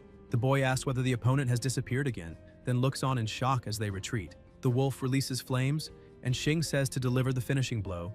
Jin says to inject infernal flame and Murong says to release thunder power. Everything descends into chaos. The wolf opens its mouth, unleashing overwhelming power that spreads in all directions. It continues to spew intense, boiling flames, causing a massive impact that shatters the stone giant and everything around it.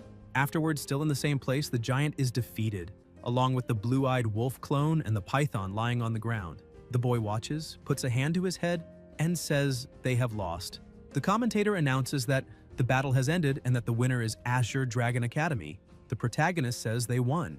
Murong, irritated, tells him not to take advantage of his sister in front of the cameras. Then someone calls out. The boy, together with his team, says he is truly strong and that this time they admit defeat wholeheartedly, also feeling that it was not unfair that they lost yesterday. Xing thanks them for the compliment. A voice congratulates Su and Ryan says that the national recognition the Academy gained this time is entirely thanks to White Tiger Academy for giving them such a positive image. The two shake hands and smile. Yu observes and says the two are competing again.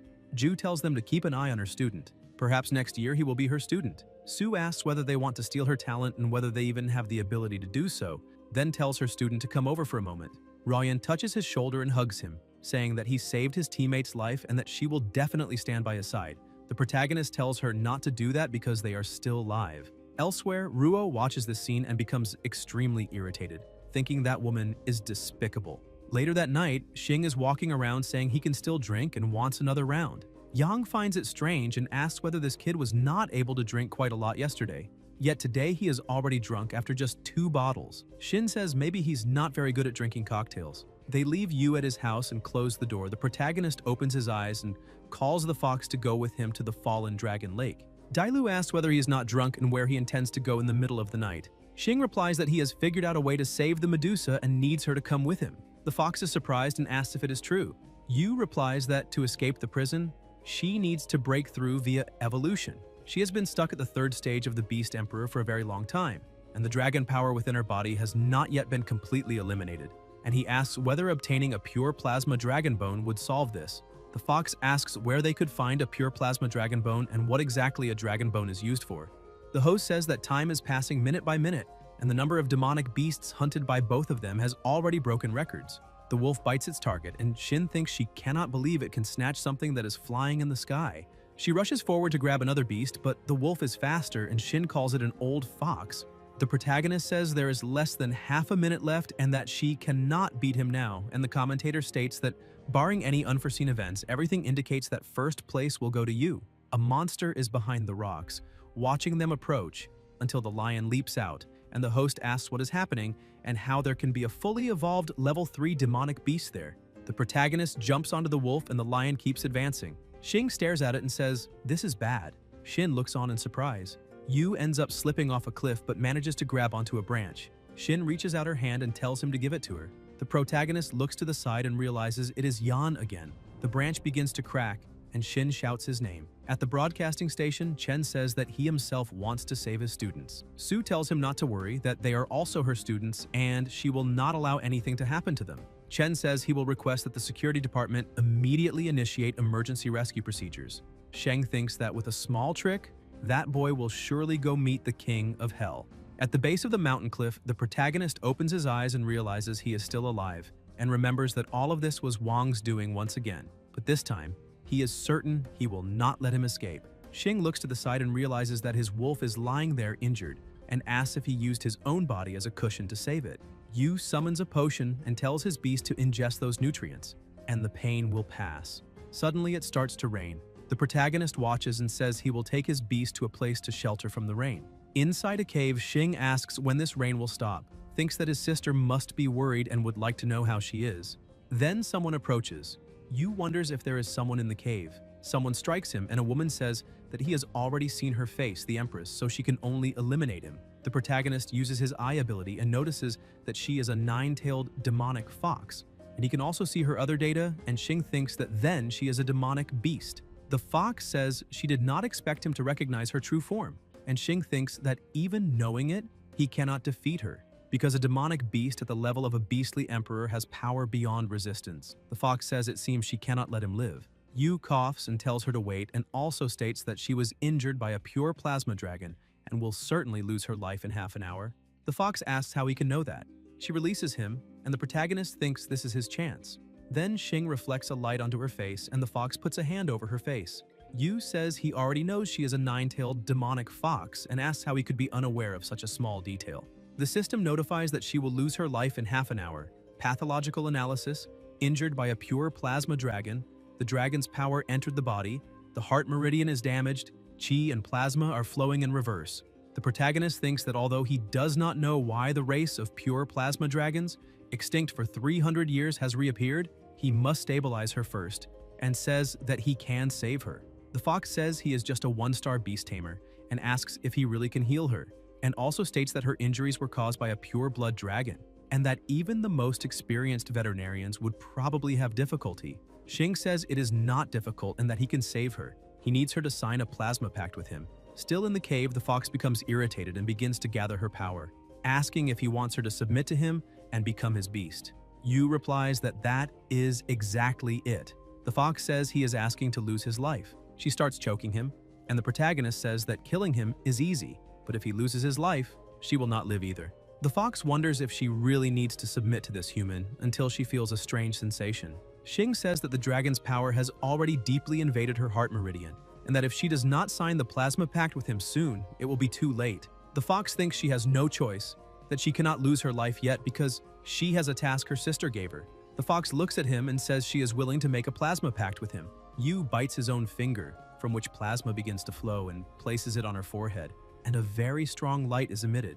The fox now knows his name and asks if he can treat her. The protagonist replies that naturally he can, that she is his beast now, and that he will certainly protect her. The fox asks why he is taking off his clothes, and Xing replies that it is to treat her. After all, how could he collect plasma without removing his clothes? He stabs his own chest with a dagger and says that she needs to absorb it quickly. The fox asks how he can do something like that.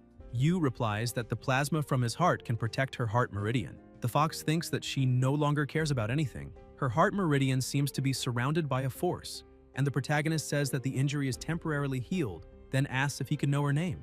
The fox replies that her name is Dailu, and since he said he is her master, asks how he knew that the wound was caused by the power of a dragon. Xing thinks that since she has evolved with the extinct dragon race, she is clearly not a simple existence, and that she knows very well what her current situation is. He says that he will not hide it from her, and explains that ever since his eyes were contaminated by dragon plasma 2 months ago, when guided by his own consciousness, he has been able to see a panel displaying information related to animals. He comments that, like a system, her injury also appeared on the information panel he saw with his eyes. The fox thinks that from his description, his eyes really do resemble the legendary demon god eye. According to legend, the demon god eye can see all information about all demonic beasts, and he must be mistaking it for a system, but this is something that only demon gods of the dragon lineage can inherit, and he is clearly just a human. She wonders who he really is. The protagonist asks why she's not speaking. Dailu thinks that she should forget about it since he is now her master, and that if it truly is the demon god eye, then that is also a good thing for her. She says that he hit the jackpot because his eyes may have mutated and transformed into the legendary demon god eye because of that dragon plasma. Xing asks whether the demon god eye is not a system. The fox asks what a system is and tells him not to be naive, that this is not an exoskeleton, and that he should read fewer novels. The information panel he sees is merely a manifestation and visualization of the demon god eye's ability. Xing asks if it is just a visualization of the demon god and wonders why he heard it speak. Yu recalls when he heard a voice telling him to pick something up quickly, saying it could awaken a beast's bloodline and transform it completely. He thinks that the first time was after the Shadow Dragon's attack, when it guided him to a crystal, saying it was a bloodline awakening crystal that could evolve Blackthorn. During the subsequent evaluation at the Azure Dragon Academy, he gave the bloodline awakening crystal to Blackthorn. Unexpectedly, it really evolved into an infernal windwolf. and pass the evaluation of the Azure Dragon Academy. As for the next time he heard it, he does not know when it will be. They look ahead and notice a lion waiting for them, roaring and exerting immense pressure. It is a lava lion-tiger beast, and the protagonist says that it was this thing that made him fall off the cliff, and that he cannot believe it is still chasing him. The lion charges, Xing falls to the ground, and the lion rushes toward him, but ends up being attacked. Yu is shocked. The fox attacks it, and says that even while injured, it is not something that can challenge her. The two clash head-on, causing a powerful impact. The lion leaps over her, and Dailu asks how it dares to disrespect her. The fox exerts tremendous force, until she releases an absurd power and burns the lion alive. The protagonist says that they are now safe, but he does not feel very well and ends up passing out. In the Sea of Consciousness, a voice says that he has finally woken up and calls him the Demon God Eye. Xing asks who is speaking, who it is, where they are, and whether the voice that guided him to the Bloodline Awakening Crystal was it, and who it really is. The voice replies that it was awakened by the power of the Bloodline and that it does not even know who it itself is. Xing wonders if the Bloodline power refers to the dragon plasma from that time. The voice says that it knows it can help him reach supreme glory. Yu says that this is a joke and asks how someone who does not even know who they are can help him. The voice asks whether he has not already witnessed its abilities.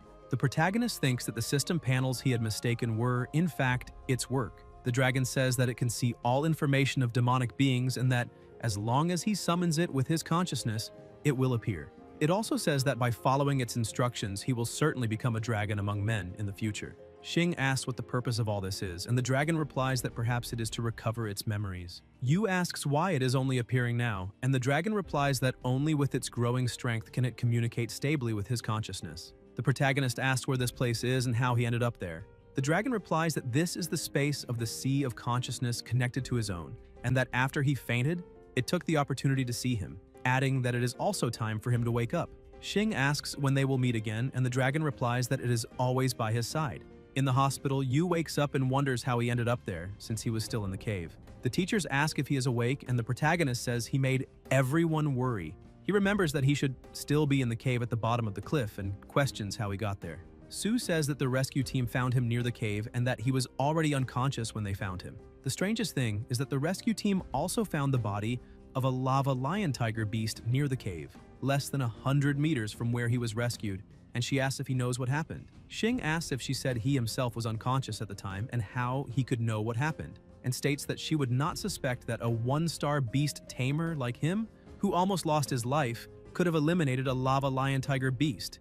Royan wonders if she's overthinking it and tells him not to worry, as the Academy will thoroughly investigate the incident and provide an explanation. Yu says, of course, and that he trusts the Dean. Chen adds that, in addition, in this mountain test, he and Shin received an S+ rating, breaking the Academy's record, and tells him to rest well and prepare for the freshman ranking competition this weekend. They leave the room, and the protagonist says he was wondering where she had gone, until he discovered that she entered the Beast-Tamer emblem. The fox says that he bravely fed her with plasma from his own heart, and that, after being injured, he could not hold on and ended up fainting. She comments that it was a good thing the rescue team arrived because she does not want to be discovered by humans, so she will hide and asks whether his fall from the cliff was an accident. Xing replies that he already knows who was responsible, and that this time, for sure, he will not escape. In Wang's study, he tells his father that something happened. Dong says that this was reckless, and asks what kind of behavior that is, while Yan comments that this is bad and that Yu was not finished off, he is alive.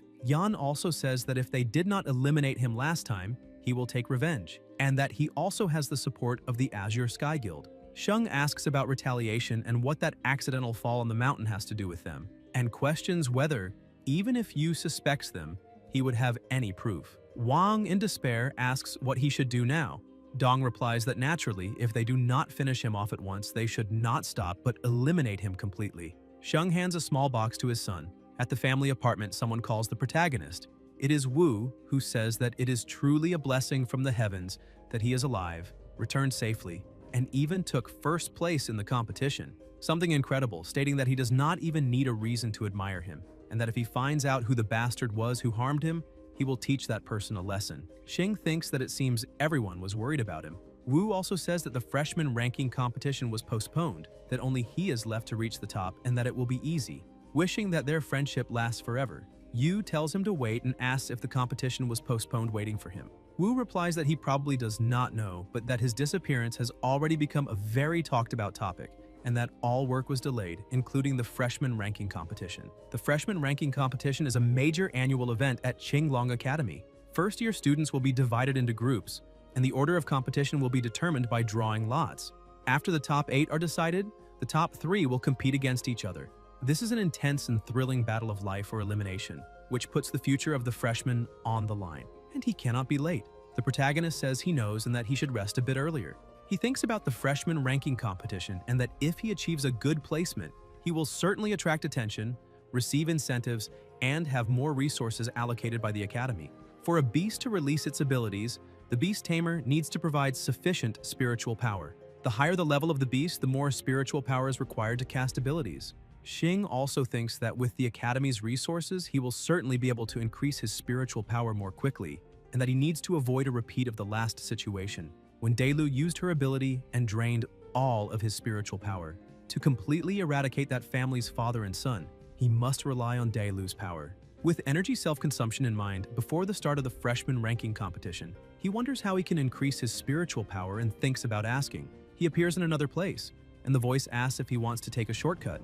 The protagonist says he is already there, and asks why he should not seize the opportunity. The dragon says that is fine as long as he can help it recover its memories, and that it will do everything within its power to help him. Xing says that he always keeps his word. The dragon says that he needs to meditate deeply to enter the sea of consciousness and communicate with it, and that this is very dangerous. It refined his data panel by referencing game systems from the human world, and in the future, he will be able to acquire the necessary items from the shop. However, to prevent him from becoming complacent and delaying the important task of recovering its memories, it will periodically assign tasks through the system, and he will only receive points or other rewards with real items. Xing focuses on the Dragon Spirit Pill, a pill capable of instantly increasing the user's spiritual power by 10 times.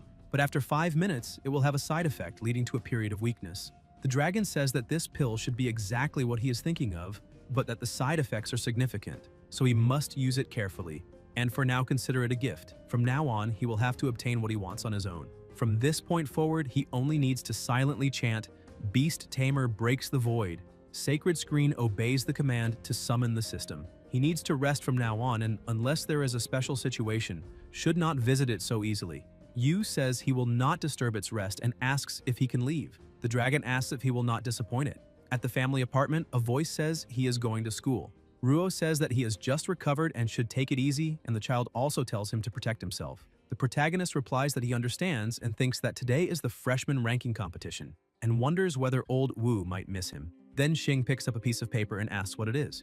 It is a written notice that says, "Nine-tailed fox beast empress, assault and robbery." In a secluded alley, Yu asks if she deceived him, and why she did not say she was wanted by the royal family. The fox replies that she did not hide it on purpose. He simply did not ask. The protagonist says that she is a fugitive with a bounty issued by the empress herself, which is a very serious situation, and asks whether she would not have mentioned it voluntarily. Dailu replies that if he regrets forming a plasma pact with her, he can sell her for the reward. Xing says that he is now her master and hopes that she will trust him and hide nothing from him. The fox looks at him and says, "That is fine." That woman Shang placed a high bounty on her head because of the thing she has in her hand. Yu asks what that is, and Dailu explains that it is one of the greatest treasures of the Dragon Clan, the Dragon Tear. Legend says that the Pyro-Plasma Dragon Clan possesses 3 great treasures: the Reverse Scale Sword, the Dragon King's Whiskers, and the Dragon Tear. Both the Reverse Scale Sword and the Dragon King's Whiskers are destructive artifacts capable of unleashing devastating attacks in battle. The Dragon Tear has no offensive power, but it is formed by the fusion of the tears of 10,000 pure plasma giant dragons. If all of its power is released, it can reverse time and return to the past. The protagonist is extremely surprised to hear that it is possible to return to the past, and says that he wanted to ask earlier if the Dragon Clan was extinguished 300 years ago, why dragons have been appearing again recently, and what the truth behind the Dragon War that occurred 300 years ago really is, until someone calls out to him. The fox disappears. It is Murong and his sister, who say that it is quite a coincidence and ask why he is also there, saying that they thought his sister had mistaken someone else.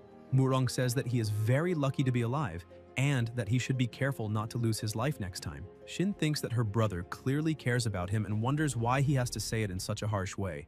Young says that when he fell from the cliff, her sister felt so guilty that she did not even want to eat. And when they said that dinner was ready, she replied that she was not going to eat until she saw him safe on TV and ate several extra bowls of rice that night. Shin feels embarrassed and puts her hand over her brother's mouth. The protagonist says he understands and that he will no longer worry the representatives of the Murong class. Young says that their relationship is not good enough for them to travel together and that, besides that, he also stole his sister's prey during the mountain test, and he still has not settled the score with him. Shuo calls his sister to leave, and Xing, confused, wonders why he is actively coming over to talk to him. At Azure Dragon Academy, the host says good morning to everyone and announces that the annual freshman ranking competition is about to begin. All freshmen must participate in a draw to determine the order of the battles and line up in an orderly manner. Wang thinks that Yu really returned unscathed and that this time he will make sure Yu never gets back up again. The commentator calls the next student forward to draw a lot.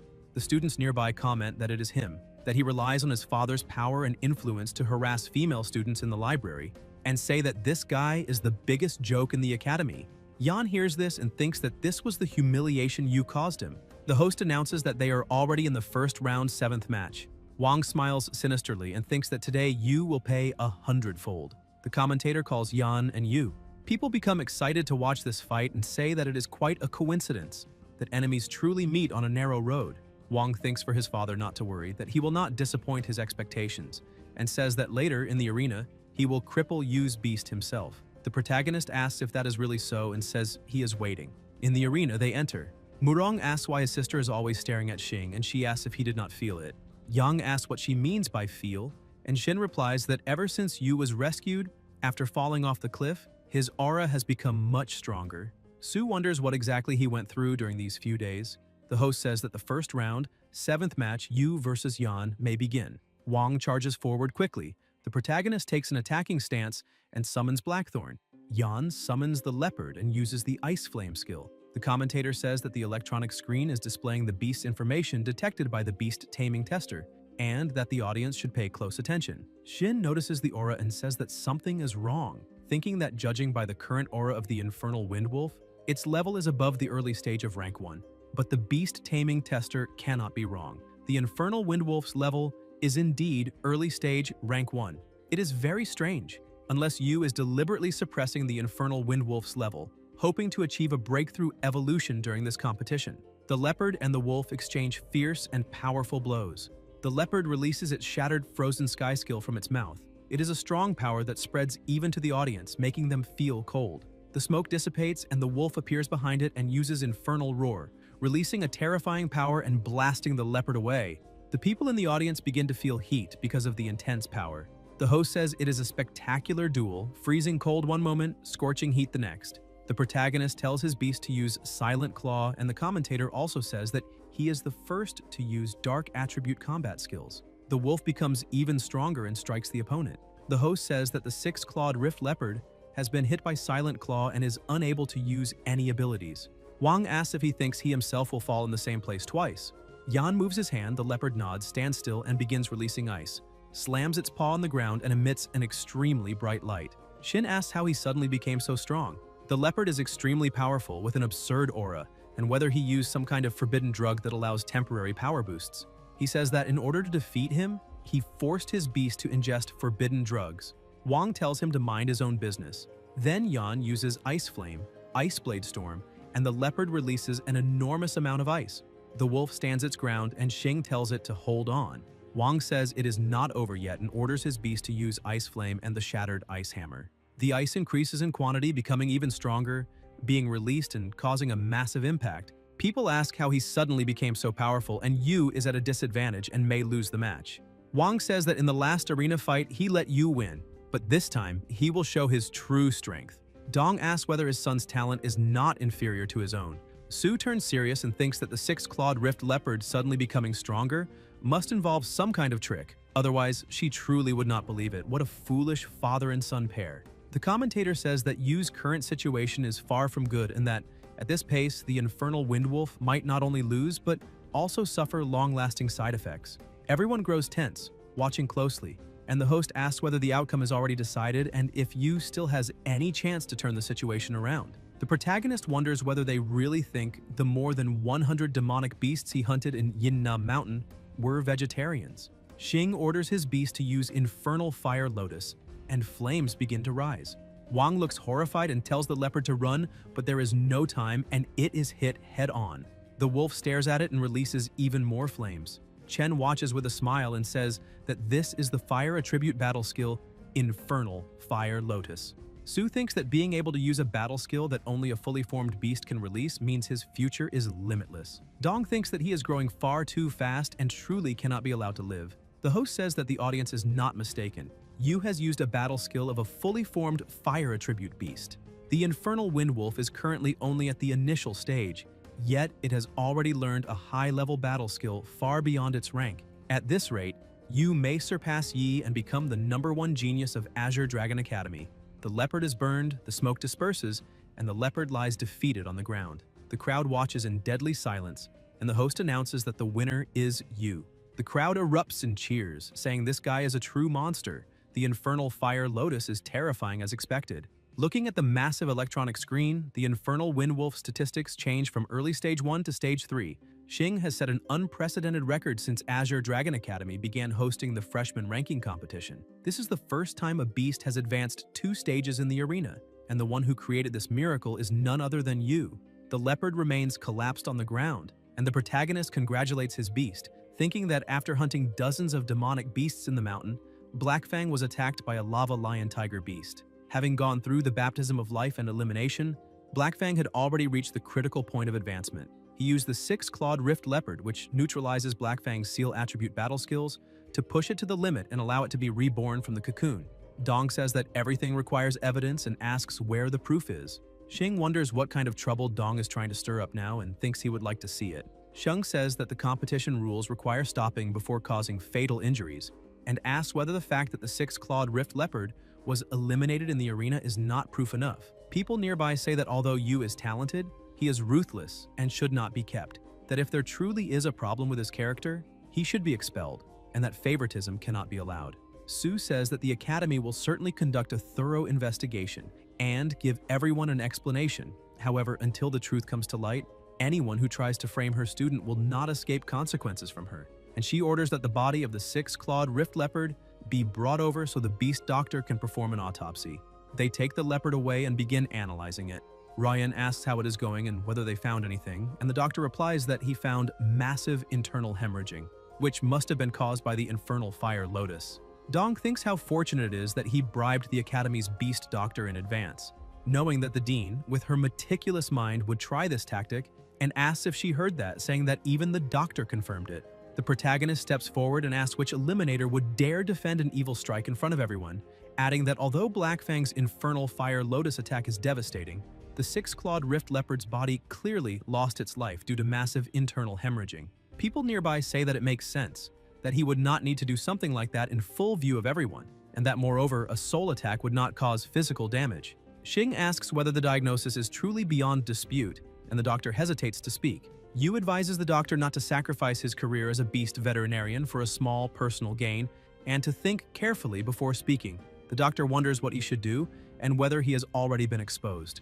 The protagonist says that this is a serious matter and formally requests a plasma examination of the 6-clawed Rift Leopard for a more detailed verification. 10 minutes later, after the analysis, the doctor hesitates to speak. Su asks why he is stammering and orders him to tell the truth. The doctor says that the leopard was eliminated because of a berserk pill. Wang tells him not to dare slander him and claims that he never gave any rage pill to his beast. The doctor says that the laboratory results are right there, and that it is confirmed the 6-clawed Rift Leopard ingested a berserk pill. After consuming this pill, the beast enters a berserk state, increasing its strength but also causing a severe adverse reaction. Royan asks whether, even with irrefutable evidence, he's still going to deny it.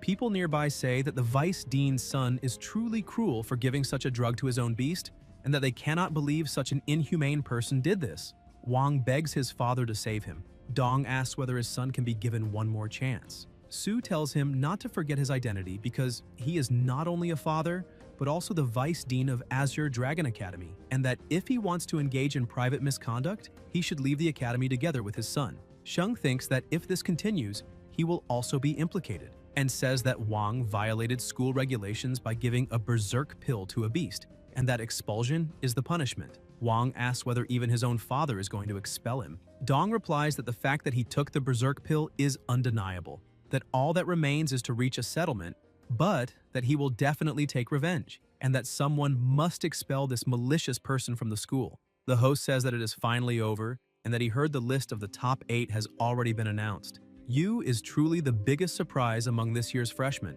because without any power or influence, he managed to reach the top 8 by advancing directly while everyone he faced was eliminated.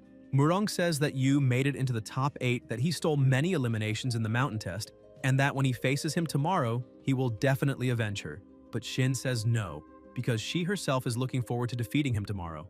Wu says that he has good news for his brother, because he made it into the top 8. The protagonist asks whether just making it into the top 8 is really something to be so excited about, and Wu replies that it absolutely deserves a proper celebration. Dong thinks for him not to celebrate too early and wants to see whether he will still be smiling when he gets home. That night, Xing thinks it is already late, yet old Wu insisted on dragging him out to celebrate. When he finally gets home, he asks why the door is broken. He becomes worried about his sister until the child calls out to him and says that his sister was kidnapped by masked men who left a letter behind. Yu tells her not to cry, that his sister will be fine, and reads the letter, which says that if he wants to save his sister, he must go to the mountain. Later, on the mountain, the protagonist wonders who dares to lay a hand on his sister and whether this is really possible. Ruo is on the ground, leaning against a tree, and a hooded man tells him to stop shouting because his sister has not been eliminated yet. Xing demands that they release his sister, and the hooded man asks whether he is not curious to know his identity. Yu says that the only one who has held a grudge against him lately is Wang, but that he does not have the courage or ability to kidnap someone, so it can only be his father. Dong removes his hood and says that is correct. He claims that if Yu were his son, he could definitely train him to become the strongest young beast tamer in the entire Dragon Nation, but he is not, and on top of that, he injured his own son, so he must lose his life. Immense earth power manifests and rock-based protection emerges. Shang summons his bear and says that the giant stone demon bear is a beast at the Beast King level, capable of constantly remaining in an overlord state, continuously releasing skills while simultaneously nullifying the enemy's crowd control abilities. A 1-star beast tamer against a Beast King level beast, and that is where life ends. The protagonist says he is afraid he will disappoint him. Dong asks whether he is going to summon his wolf dog to serve as a snack for the giant stone demon bear. Xing asks who said he only has one beast, and declares that now it is his turn to make an appearance. The clouds close in, and Sheng says that this aura is terrifying. The fox is summoned and asks why she was called, saying that he is interrupting her beauty sleep again, and that he had better think carefully about how to compensate her. Su orders that the bear be eliminated. Dailu asks whether, after taking care of this bear, she can go back to sleep. The protagonist replies that that is exactly the case, and that she can sleep as much as she wants. Dong thinks that the aura emitted by this beast is far too frightening, and that if he does not act now, it may already be too late. The bear charges forward, and the fox releases her terrifying aura, turning the bear into stone with a single strike. Sheng is shocked when he sees this and realizes that she is the nine-tailed fox. He understands that a pact has been made with the most wanted criminal in the entire nation, and thinks about what will happen once this spreads. Xing smiles and says that the fact he summoned the nine-tailed fox in front of them means he has absolutely no intention of letting them leave that mountain alive. Xing says that the gap between a 1-star and a 6-star existence is not something a single beast can make up for, and that he himself is a 6-star beast tamer. The bear shatters the stone encasing its body, takes an attacking stance, and begins releasing intense mana. They face each other. Dong says that the nine-tailed fox is indeed powerful, but that they should not forget that no matter how strong she is, it does not change the fact that Yu is only a 1-star beast tamer. He then adds that the gap between a 1-star and a 6-star existence is insurmountable. The bear destroys everything around it and releases an absurd aura, creating overwhelming pressure. The protagonist realizes that the dark mist is a shadow attribute, and remembers that shadow creatures need to consume human or other creatures' plasma to stay alive. He remarks that ever since 5 years ago, many low-level beasts have been disappearing frequently in Hidden Dragon City, meaning Sheng was the one responsible all along. Sheng laughs and says that dying in the jaws of his giant stone demon bear is their honor. Xing's eyes widen as he thinks of the Red Skull Guild, a beast tamer guild specializing in training dark attribute beast tamers, classified as an evil terrorist organization. The Red Skull Guild is one of the 5 major dark guilds. He asks what the consequences would be if the world discovered that the Vice Dean of Azure Dragon Academy was secretly a member of Red Skull. Dong replies that since his true identity has already been exposed in front of him, he will not allow him to leave that mountain alive. The fox says that with his current spiritual power reserves, he cannot use any battle skills. Yu tells her not to worry, saying that he never fights battles with a win rate below 100%. The protagonist swallows a pill, begins to feel something different, and his aura surges. Dong tells him to prepare to lose his life. The bear charges forward and the fox steps in front, saying that she is here. Just as the bear is about to attack, Xing activates the plasma-devouring eye beast. The fox grows stronger, the aura around her becoming even more terrifying as she begins to howl and release mana. The bear freezes in place and is struck head-on from behind, along with Dong. Sheng says he has not come to terms with it, but Dong is burned away.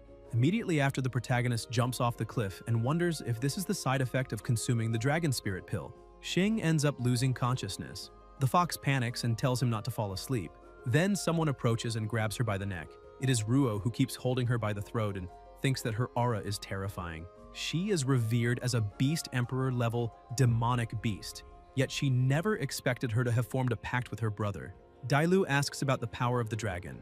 Ruo, whose aura is overwhelmingly powerful, thinks that not even the Empress has ever witnessed such intense draconic power. The fox asks whether she is not his biological sister, and how she can possess dragon power, wondering who he really is. Ruo gestures for her to be quiet and says she does not need to know her identity. In any case, at this moment, she is simply his sister. Ruo places her hand on her brother's body and Dailu asks what happened to him. Ruo replies that he must have taken some medicine to increase his spiritual power, which ended up having the opposite effect. But there is no need to worry, as he is fine and only needs 3 days of rest. The fox says that this is good. Ruo senses something, walks a few steps forward, and begins chanting loudly, her voice spreading through the surroundings. Dailu asks if that is the Dragon's Whisper, and thinks that the Dragon's Whisper is an exclusive battle skill of pure plasma dragons, capable of restoring all things in the world by chanting a special melody.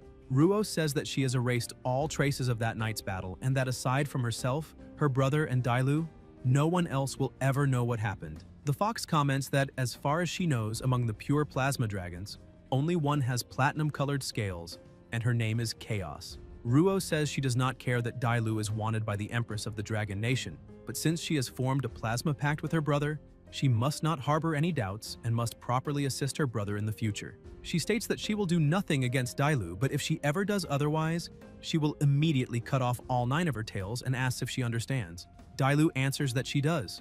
Ruo also tells her not to reveal her identity to her brother. In the ward, the protagonist wakes up. Ruo says it is good that he is fine because he made her very worried. Xing replies that she is crushing him and that he cannot breathe. Ruo says that that night she woke up and saw him on the mountain, unconscious beside her, and that although she does not know what happened, when she saw him drenched in sweat, she quickly carried him down the mountain for an examination. Yu thinks that his sister did not notice anything unusual, and that it seems the fox cleaned everything up. Su approaches and says that he was in a coma for 3 days, missing the semifinals and finals of the freshman ranking competition. First and second place went to Murong and Yang, and thus they considered that he voluntarily gave up the spot. Yu asks if she is not curious to know why he appeared on the mountain. Rayan sighs and says that 3 days ago the vice dean also disappeared. The protagonist wonders if he is about to be exposed, and Ruo thinks that if anyone harms her brother, she will immediately get rid of that person. Su says she will continue investigating the matter, that she believes in his innocence, and that it is already time for the academy to have a new vice dean. Xing wonders if she chose to protect him. Rayan replies that besides checking on his health, she mainly came to talk about the Supernova tournament. Yu asks about the Supernova tournament, and Su explains that the Supernova tournament is a large-scale event jointly organized by the 4 major Beast-Tamer academies: Azure Dragon, White Tiger, Vermilion Bird, and Black Tortoise. The 4 academies will each send 3 freshmen to compete, and the participants are young talents and rising stars from each institution. At Azure Dragon Academy, when talking about the most promising talent, Ye's name is always mentioned, but in last year's Supernova tournament, she was defeated by Lee from White Tiger Academy and only took 2nd place. Therefore, they hope he can represent Azure Dragon Academy as one of the competitors and lead the academy to reclaim its glory. For him, this also makes up for the regret of missing the freshman ranking competition. Yu says he still does not know the entry requirements for the Supernova tournament. Su explains that there are only 2 entry requirements. First, competitors must have at least 2 contracted beasts. Second, they must be 2-star beast tamers. The competition will take place next month, and she believes he can qualify before then. The protagonist thinks that she has a very positive opinion of him and that she has already taken care of him several times, so he decides that he cannot disappoint her. Moreover, he also wants to see the strength of White Tiger Academy, which was able to defeat Ye, and tells her not to worry because first place in the Supernova tournament will be his. On the mountain, Xing walks and thinks that every competitor who participated in last year's Supernova tournament had at least 2 contracted beasts. Although he also has 2 beasts, Dailu is a nationally wanted criminal and cannot be summoned for public battles. In addition, Black Talon is currently only a Hellstorm Wolf at initial stage, level 3, which makes it difficult to deal with a tournament of the Supernova caliber. That night is the time for Black Talon to break through its barriers and advance. The protagonist summons Black Talon, which emits an intense light, and says it is a good thing he was prepared. After Dean left during the day, he was discharged from the hospital and used the wages from his part-time job as a beast tamer doctor at the Azure Vault Guild to buy some fire attribute nutrients and some evolution materials. Some of them were also rewards from the Yinnan Mountain Test and the freshman ranking competition. This should be enough for the evolution, Black Talon. The wolf opens its enormous mouth, emitting an extremely bright light. An aura envelops its body and Xing tells it to hold on. Advancement carries the risk of chi deviation, and the fox must stand guard. The wolf's aura becomes dark and the protagonist tells it to stay calm. Dailu releases her mana. Xing lowers his head and thinks that he can feel the pain Black Talon is experiencing at that moment. He says that beasts break through the void and that the sacred screen follows the command. He needs to quickly check how much time remains for Black Talon to successfully evolve. The system notifies that the progress bar is at 30%, climbing until 99 where it gets stuck. Yu asks if it could have failed. The pressure becomes even more intense until the wolf successfully evolves. The fox thinks that the lower world actually awakened the demonic attribute and that this boy is truly a special beast tamer. The protagonist becomes very excited and says that this is great, that he has become stronger. Dailu says that he needs to contract another beast and asks what he plans to do. Xing replies that as for that, Qin can help him. Elsewhere, Yu thanks her for the beast and Yanran asks what he means by thanking her, saying that he is her brother, that his business is her business, and that everything is just a big mess. At the beast shop, Qin says he can choose anything he likes. A girl informs them that the young lady is there to buy lightning attribute nutrients or lightning attribute beast crystal cores. Yanran explains that her brother needs to contract a new beast for a competition next month and asks if she can recommend one. Sanyang says not to worry and to leave it to her, then recommends several beasts. The evil-eyed red spider has much higher attack power than beasts of the same level. The extreme dark violet striped cat is also excellent, agile in combat and capable of dealing critical damage. That one over there is also outstanding. The protagonist says not to recommend cheap animals, only high-quality beasts, since he will pay for them. Sanyang says that since he put it that way, she will stop hiding her treasures and let him choose from the best creatures in the shop. They enter another room and Young asks whether any have caught his eye. The cave pangolin's stats are very good across the board. The burn damage of the three-eyed tyrant serpent's poison is also quite impressive. The icebone sculpture possesses a legendary bloodline and does not fall short in other aspects either. Xing realizes that none of these beasts have a hidden bloodline. Qin asks what is wrong and whether he does not want any of them. Sanyang comments that he is not satisfied even with so many high-quality beasts and asks what kind of beast he really wants, saying that he just needs to say the word and she will specially restock another day for him. At that moment, a voice announces that new goods have arrived and that this batch is truly adorable elf-type beasts. Yu says that as far as he knows, elf-type beasts are also considered useless beasts and asks why anyone would think of stocking elf-type creatures. Yanran says that if these elves were sold as beasts, they definitely would not sell, but if sold as pets, there would be no shortage of buyers. The protagonist thinks this is to satisfy the twisted tastes of some powerful and influential people. Xing observes with his ability, and the system displays the beast's data. Yu wonders if that water spirit actually possesses a hidden bloodline. Qin asks why he is staring into space, and Yu replies that he wants to buy her. Sanyang says he would not do that, and Yanran asks if he is joking. The protagonist says he wants her as his beast and thinks that this is an angelic bloodline. On the mountain, Xing opens the cage and tells her not to be afraid, that he will not hurt her, and that this way her injury will heal. The elf takes the healing pill and begins to recover. Yu asks if she is willing to form a plasma pact with him and become his beast. The elf looks at him and remembers all the care he showed, then touches his finger. The protagonist asks again if she is willing. Xing pricks his own finger and pours the plasma onto her head, saying that from now on, she is his partner. Now that they have signed the plasma pact, it means she is bound to him.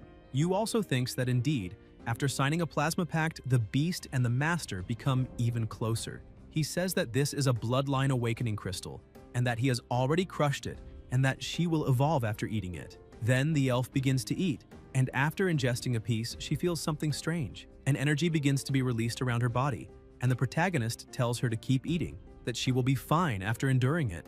An explosion occurs, and the fox asks what happened and whether he is all right.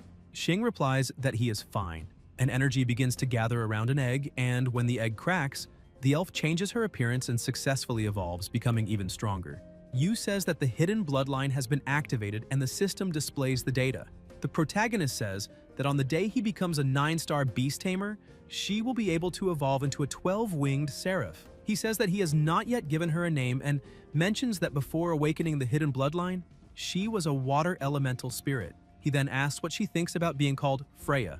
The elf lands on the ground and bows to him. Xing says that from now on they will fight side by side. The fox comments that it seems he has taken another step toward the supernova tournament, and Yu agrees, saying that the next step is to become a 2-star beast tamer. In the office, Chen is surprised and asks whether he wants to apply for the 2-star beast tamer examination. The protagonist replies that this is exactly the case, since the supernova tournament is about to begin, so he needs to quickly pass the 2-star beast tamer evaluation. The professor wonders how these creatures grow so fast and thinks that the Murong siblings also passed the 2-star beast tamer evaluation 3 days ago. He heard that Yu's Black Talon has already evolved to the first stage of maturity, and that perhaps he truly meets the standards for the 2-star beast tamer evaluation. He says that if the spiritual energy meets the requirements, he will agree to let him participate in the evaluation. Xing says that he has already said everything. The instructor beside him comments that he heard Yu is exceptionally strong and that they will verify it personally. The number on Yu's wristwatch rises to 2,583, and the instructor says that if she had not seen it with her own eyes, she really would not have believed it. Chen thinks that generally, after a beast breaks through and evolves, the beast tamer's spiritual power increases proportionally. But based on previous big data analysis, the spiritual power value of a 2-star beast tamer usually falls between 2,000 and 3,000. The protagonist tells the fox to swallow the dragon bone, fuse with the dragon's plasma bloodline, break through her own evolution, and ascend as a 9-tailed dragon fox. But she shoots back, asking whether he is naive or just pretending, stating that no beast or domesticated animal of any race can fuse with the bloodline of a pure plasma dragon, because no matter how good a dragon bone is, it is still only a bone. Xing says he knows that and asks if, assuming there is a way, she would be willing, and the fox replies that in that case he should let her ascend on her own. At night, under heavy rain, Yu takes his pet to Dragonfall Lake and comments that the storm is perfect since the chance of being seen is very low, saying he will protect her with ghost fire and that once they are in the water, he will guide her. Xing tells her to stay calm. They enter wrapped in a bubble as they dive, and Yu asks where exactly the dragon bone is, telling her to move a little to the left and keep descending, but the fox corrects him, saying it is a little to the right at the bottom of the lake, about 200 to 300 meters away. After moving forward a bit more, she says he can already see it, and they head toward the bone. The fox widens her eyes, and Xing explains that it is the heart bone, the smallest bone of a dragon, but the one with the greatest density and hardness. And she questions whether he really knows that and if he is truly only 18 years old. At that moment, Yu notices something strange because his ring begins to glow, emitting a very strong light. He says that after they reach the shore, they will go to the forest on the outskirts to carry out the fusion, because there are fiercer animals there and it is safer with no people nearby. Inside the cave, the fox asks how, now that she has the dragon bone, he intends to help her evolve into a 9-tailed dragon fox, and Xing tells her not to worry, saying he will give her a treasure. She asks what kind of treasure it is, whether it is real, and where he got it, but Yu replies by asking who the beast tamer is and tells her not to meddle in his affairs. He says he will give her a heart protection pill to increase the chances of success, and thinks that he cannot reveal that the bloodline fusion crystal and the heart protection pill were redeemed from the system shop because if he said that, they would probably think he had gone mad. He warns that evolution involves risks, and that if the fusion with the dragon plasma bloodline fails, she will suffer severe consequences. The fox asks what he is worried about, reminding him that he himself said he wanted to become the strongest beast tamer in the world and asks when he became so hesitant. She says that from the moment she went with him to Dragonfall Lake, she had already thought it through, that she wants to save Medusa and prevent the Empress of the Dragon Nation from threatening her again, that she wants to live in peace and grow stronger, and therefore must give everything she has. The protagonist agrees that she is right, admits that he was wavering and says they should prepare for the fusion. A light is emitted and the fox, still in animal form, opens her huge mouth and swallows the stones. She stands still, widens her eyes, and says her body is burning and that it is extremely uncomfortable.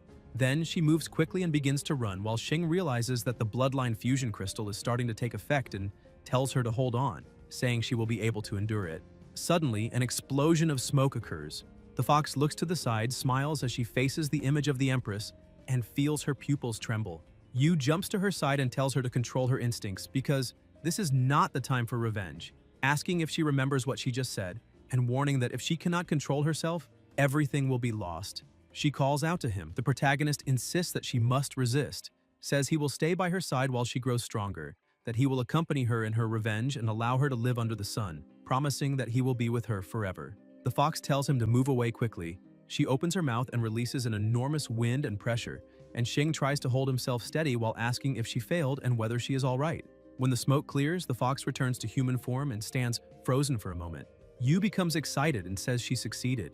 In the next instant, she leaps toward him, knocking him to the ground and pinning him beneath her, breathing heavily, asking why he said that as if it were a marriage proposal. And the protagonist replies that that was not his intention. The fox says she wants more, and Xing thinks that on such and such a year, such and such a month, under a clear sky, he's not just any man, but someone destined never to become a great mage before the age of 30, reflecting that he was foolish, because he only remembered that the dragon plasma bloodline could strengthen his beast and forgot the old saying that dragons are inherently lustful. He is only human, and even with his strength, he could not overpower a nine-tailed dragon fox. If someone asked why he did not send his other beast to restrain her, the answer would be simple. None of them together would be a match for her. But if they asked why he could not control himself, he could only say that perhaps it was instinct, something even more embarrassing than a mistake made under the influence of alcohol. The fox calls him shameless, and Yu comments that he ended up getting the short end of the stick in this story.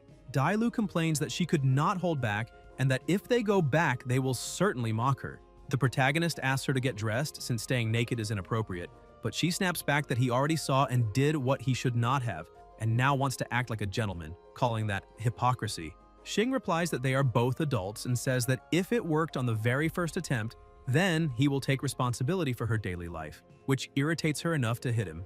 Yu looks at his phone and says that despite the small incident, he wants to congratulate her on the excellent achievement and the successful evolution. The fox touches her forehead and asks whether what is on her head is really a dragon horn, and he confirms it. Dailu asks whether all her injuries have been healed, and Xing explains that she is the first creature in the world to fuse with a pure dragon bloodline, so she is very fortunate, but she warns him that if he dares to say any more nonsense, she will tear him apart with her own hands. Elsewhere, Yu analyzes the situation and says that the prison is heavily guarded, and that the only chance for a rescue will be on the island of ice and fire in 2 days. The Academy's final exams will take place in 6 days, so they will have only one opportunity, and if they fail, he will need to protect himself, abandon Medusa, and flee the execution site, returning in 4 days to compete. Otherwise, he will raise suspicion. The protagonist asks if she has any doubts, and Dailu questions how he, being only a 2-star beast tamer with 2,000 or 3,000 spiritual power, can compete with 9-star tamers in terms of spiritual power. Xing replies that he has his own method and only needs dragon spirit pills, but this time he will have to refine them personally since she now possesses pure dragon plasma and will be able to lend some later. The fox agrees and tells him to use as much as he needs, saying she will do her best. Dailu collects her own plasma into a vial and with her finger still marked, brings it to his mouth, and Yu asks her not to hurt herself so easily. She looks at him, hesitating to speak until the phone starts ringing. A message arrives saying there will be skewers at 7 in the evening. Later, Yang calls him, and Xing asks why he is there so early. Shuo replies that it is all because of his sister's insistence. Xin complains that he is slow, and Yu apologizes, saying he stayed up all night playing games and ended up oversleeping. He then asks for a favor, saying he needs some special medicinal herbs that are very expensive and that he cannot buy alone, and Xin agrees to help him. Xing comments that she is loyal and says he loves her, and Yang reminds him that he is still present. Xin decides to buy the herbs with him first, while Shuo recalls that he has another commitment and will not be able to ask for skewers. Yang warns that while he is away, they should be careful, that it is one thing to act indecently and another to dare to stay in a hotel room with his sister, and if that happens, he will not be responsible for the consequences. The protagonist replies that he has no such intention now. Shuo says goodbye and tells them to have fun, and Shin asks him not to return to the hotel too late. Shin comments that she is spending quite a lot this time and promises in return to research and develop potions suited to the beasts based on their characteristics to help him increase their strength. Shin says she will look forward to it. She asks whether he feels nothing, and Yu asks what he should feel and imagines that maybe she wants him to compliment her outfit, thinking about pretending he did not notice to tease her, and replies that he feels nothing. Shin wonders whether he truly did not notice. The two go downstairs when something watches them from above. Someone screams, the protagonist asks what happened, and a cat jumps to the ground, ending the moment of tension. Shin replies that it was nothing, just a kitten that got startled. Shin asks if she twisted her ankle, and she says she has twisted it more than 20 times since childhood, so she is used to it. Yu comments that she really is not careful enough. The ground is slippery and she should not keep walking. He will carry her back. Shin insists she does not need that and can walk on her own, but the protagonist asks what the problem is and tells her to get on. She climbs onto his back, pressing her body against him, and Shin feels embarrassed. Shin asks what is wrong, says it seems to be raining harder, and wonders if he is an ostrich for running so fast. Yu answers that it is nonsense. If they do not run, they will be completely soaked. At the hotel, the protagonist dries himself and says they finally made it back. He looks at his partner and says her clothes are wet, asking if she wants help changing. Shin says she does not need it and can manage alone.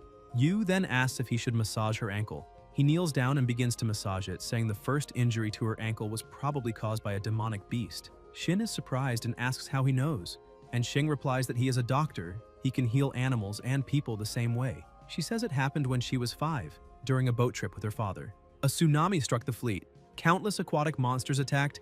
She fell into the sea and was almost swallowed by a black gold creature. Her father saved her, but lost an arm. Compared to his sacrifice, her ankle injury means nothing. Yu thinks fate is ironic because soon he will head to the Navy headquarters to break into the prison and confront General Murong, and he wonders whether that will affect her family. He tells her to try not to move too much over the next few days, since she will recover before the finals, and says he is going out now. Shin calls him. The protagonist notices and asks if there is something else. She says her legs feel uncomfortable and asks if he can help her to the bathroom.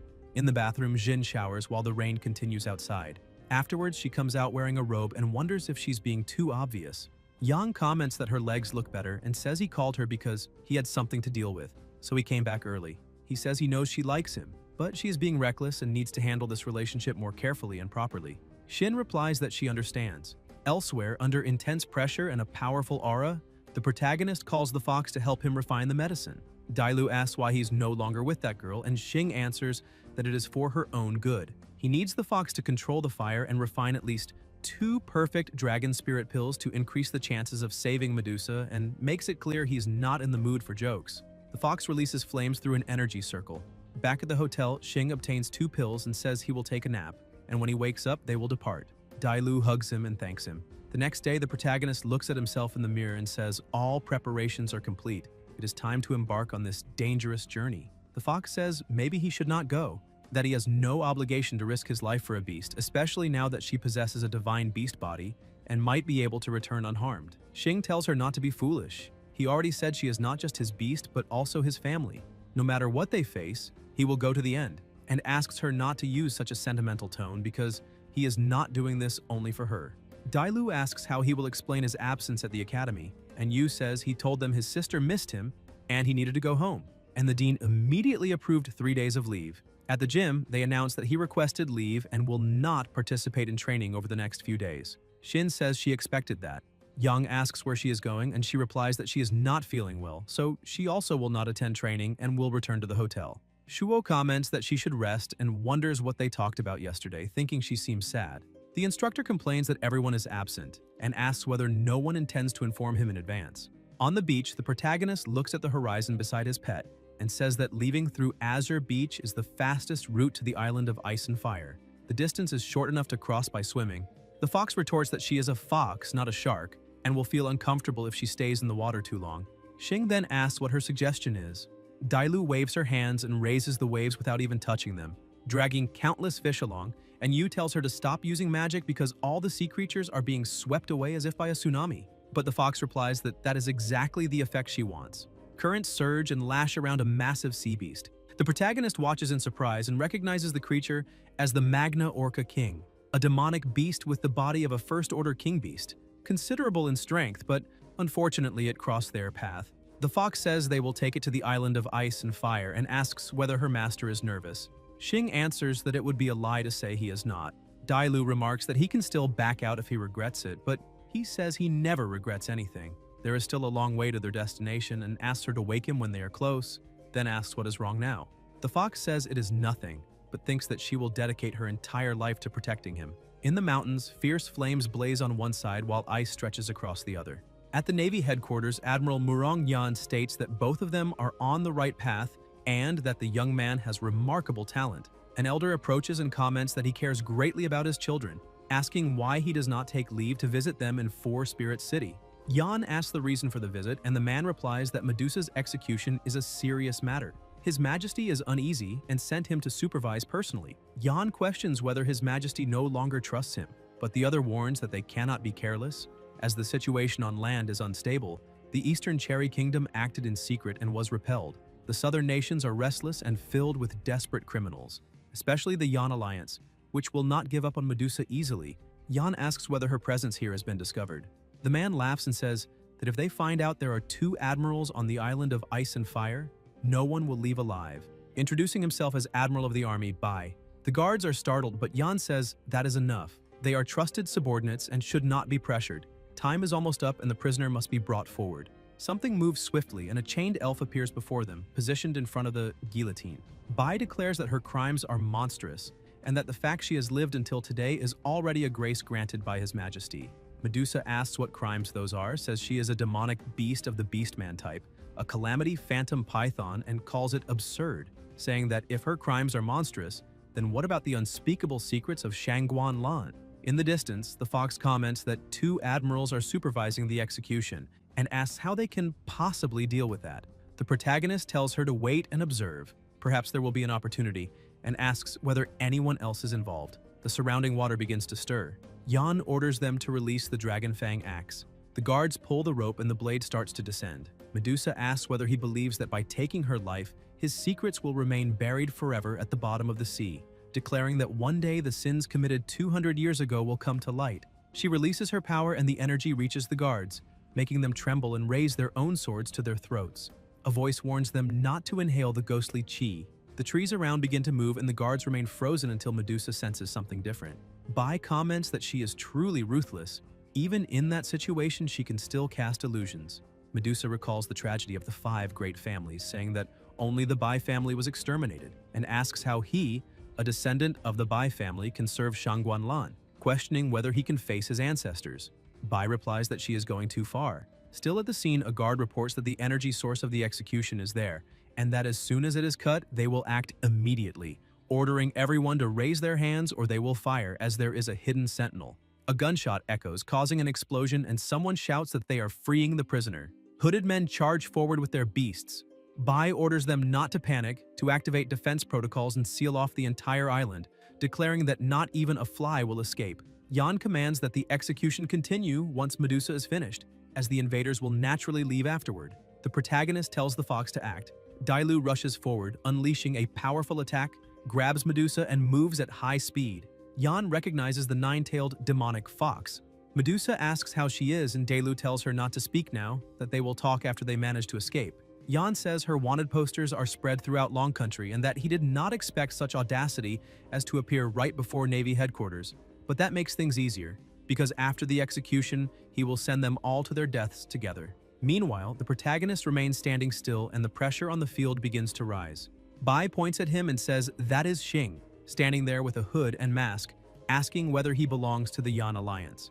Yu replies coldly that he is not qualified to know his identity. He is here only to take that little snake, and anyone who stands in his way will lose their life. Dailu thinks his performance is convincing, while Medusa watches and questions how a mere 2-star beast tamer with such low spiritual power dares to act like that. The hooded men ask who that fellow is and whether he is part of their group, suggesting they help him first. Yan declares that whether or not he is from the Alliance, if he dared to invade Navy headquarters, he will be eliminated immediately. Bai adds that if they capture the man in black alive, there will be a great reward. The protagonist smiles, takes the pill, and his aura intensifies even further. Medusa, startled, senses that his spiritual power has suddenly increased tenfold and wonders what kind of method that is. Xing whispers to the fox that his body can only endure 10 minutes in that state. After that, his life will be in her hands. Dailu says she understands. Yan orders the attack. Guards and beasts take their positions. Yu tells her to advance, and the fox tells him to take care of Medusa. Dailu assumes an attack stance and releases overwhelming power toward the enemies. Guards and beasts are paralyzed. Even the hooded men are struck and complain about being attacked as well. Yan observes that the fox seems to have evolved and broken through her limits. Bai describes scales, horns, claws, and dragon eyes, recognizing the power of the dragon that vanished 200 years ago. Yan declares that the man is extremely dangerous and must not leave the island of ice and fire alive. Bai agrees. The surrounding stones begin to crack and something emerges from them, a colossal carnivorous plant. The protagonist, his pet, and Medusa are lifted onto the plant. A thunderous crash echoes as the creature opens its mouth and swallows them. A guard recognizes the beast as a god-beast body creature, the King Flower, a plant-type beast with ancestral bloodline, praising General Bai's reputation as a master of plant beasts, and saying he resolved the intruder with a single move. Inside the stomach of the cursed Demon King Flower, Xing asks where they are, and Medusa answers that it is the interior of the plant. Beasts advance in the darkness. Yu releases energy around them and orders his pet to use dragon breath, aiming at the weak point on the right side. Dailu attacks and the plant begins to react strangely. Yan questions whether it will have any effect since 6 minutes have already passed.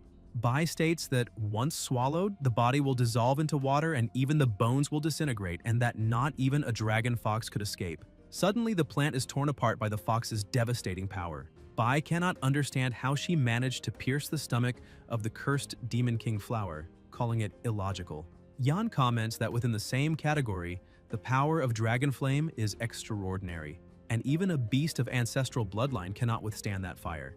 A voice remarks that after a century of open and secret conflicts against the Alliance, that individual possesses impressive strength and yet is not among the top 10 most wanted. The protagonist remains alert.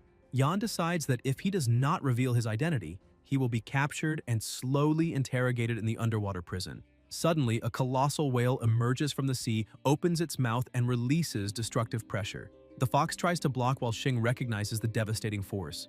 Dailu unleashes flames and thunderous sounds, but the whale attempts to swallow them. Yu warns that they cannot prolong the fight as the medicine's effect will last just over 3 more minutes. The fox says they must escape immediately.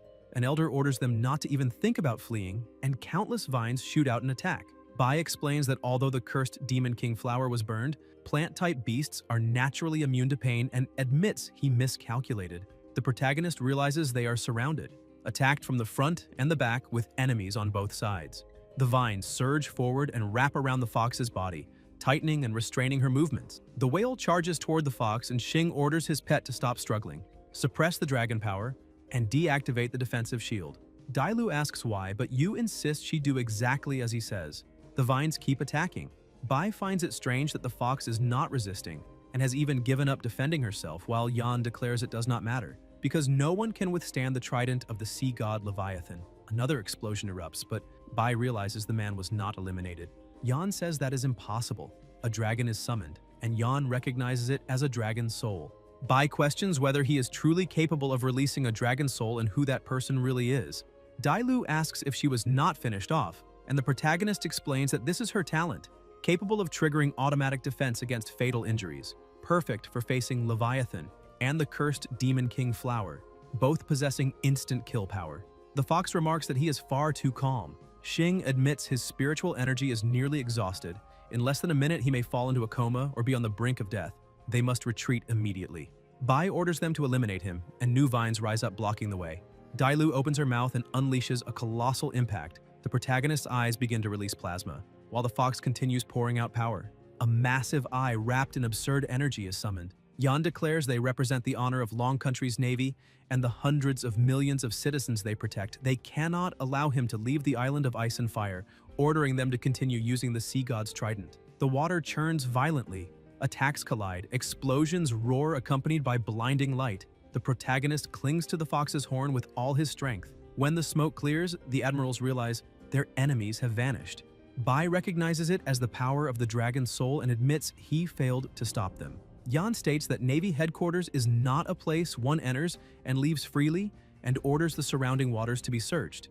A radio alert suddenly sounds. They are under attack by the Southern Islands Alliance. The hull of ship number 1 is leaking. The turbine has been destroyed. Ship number 3 is counterattacking. The captain is injured. Yan orders them to abandon the pursuit of the man in black and commands Leviathan to surface immediately to reinforce the defenses. Underwater, Dailu searches for her master. The protagonist sinks slowly, feeling the side effects of the dragon spirit pill, exhausted, freezing, and overwhelmingly sleepy. A tail appears beside him. It is Medusa, who takes his hand and says that a mere human, capable of facing 2 9-star beast tamers, truly makes her see him differently. She opens her mouth and swallows him, apologizing. Elsewhere, a voice insists he wake up and not fall asleep. Xing opens his eyes and sees the fox waiting, saying he finally woke up and gave her a terrible fright. Yu asks if they managed to escape, why his face hurts, and where they are. Dailu answers that they are inside Medusa's mouth and that no aquatic creature can match her speed. The protagonist says that this time he did not break his promise. He promised to help her escape, and he did. Now he wants to sleep a little longer. The fox stops him, saying he cannot fall asleep. Medusa continues swimming and comments that the little one is severely injured and unconscious. The situation is worrying, but there is an uninhabited island ahead and they will seek shelter there first. In the mountains, Yan admits that in this battle the 2 generals lost their honor, and Bai says they will have to endure the Empress's wrath. An intense light appears, revealing a powerful beast. The 2 admirals recognize it and ask if it is the Empress. Shang demands to know where Medusa is. Yan admits he failed. She was taken by outsiders. Bai adds that they were also attacked by other forces. Otherwise, the intruder would not have escaped. The Empress asks who took her, and Bai describes a man in a black robe and ghost mask whose summoned beast was a 9-tailed demonic fox, saying they know nothing more than that. The Empress asks what he means by knowing nothing, and criticizes that 2 generals cannot even protect Navy headquarters. Yan admits negligence and says he will accept any punishment. Bai adds that the enemy possessed dragon power and that the 9-tailed demonic fox even manifested a dragon soul. Shang is startled, questioning whether that is possible as it sounds absurd to her. She orders them to report the direction in which the man in black fled, and declares that when she returns, she will punish them both for their incompetence. Yan replies that he escaped toward the southeast. The Empress casts a sidelong glance and departs at high speed. Bai thinks that if even she must act personally, then the Dragon Kingdom is on the brink of profound change. At night, under the rain in a secluded cave, the fox remains with Medusa and the unconscious protagonist in her arms. Medusa comments that she did not imagine the fox had gone through so much during this time. The fox replies that without a master, she would only be a severely wounded fox waiting for death. Medusa then asks whether her relationship with him is not too intimate. The fox says she will feed him. Xing murmurs that he wants water. Medusa observes that the uninhabited island has no fresh water.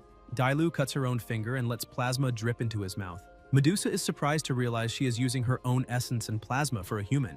Elsewhere, someone looks at his own hands and wonders where he is, thinking of Shang, who's about to catch up. Suddenly, the protagonist wakes up in fright. The fox sighs in relief and says he finally woke up since he slept the entire morning and left her worried. Xing asks where they are, and Dailu explains they are on an uninhabited island near the Beast Strait, outside the jurisdiction of the Dragon Kingdom Navy, very far away, so there is no reason to worry. Yu feels dizzy and finds it strange, trying to recall what he was dreaming. He mentions the taste of dragon plasma and asks whether she fed him her own plasma. The fox confirms that he was severely dehydrated after fainting and that, without fresh water on the island, that was the only solution. The protagonist thanks her, saying she truly helped him a lot. The system notifies that popularity has increased to 99. Medusa interrupts, asking how long they intend to maintain that syrupy atmosphere. Xing asks about the crown, but she does not answer, and simply hands him a cup of water. Medusa smiles, and Yu feels embarrassed. She says he does not need to thank her since she is the one who should be grateful for being saved.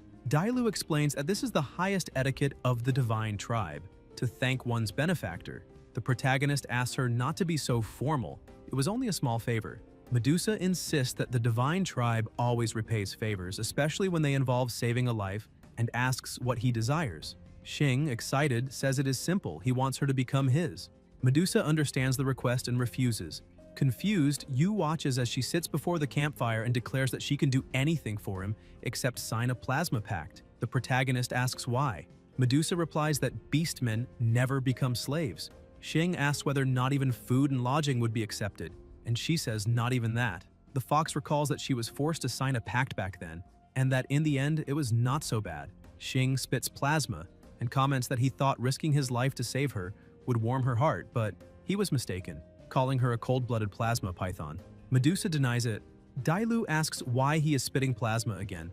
Yu dramatizes, saying that if she is unwilling to sign the pact, then his life has no meaning, and in the next life, he will never save her. The fox grows concerned and tells him to stop. Faced with the scene, Medusa declares that she will sign. The protagonist brightens immediately and praises her for being kind, saying that gives him motivation to keep living.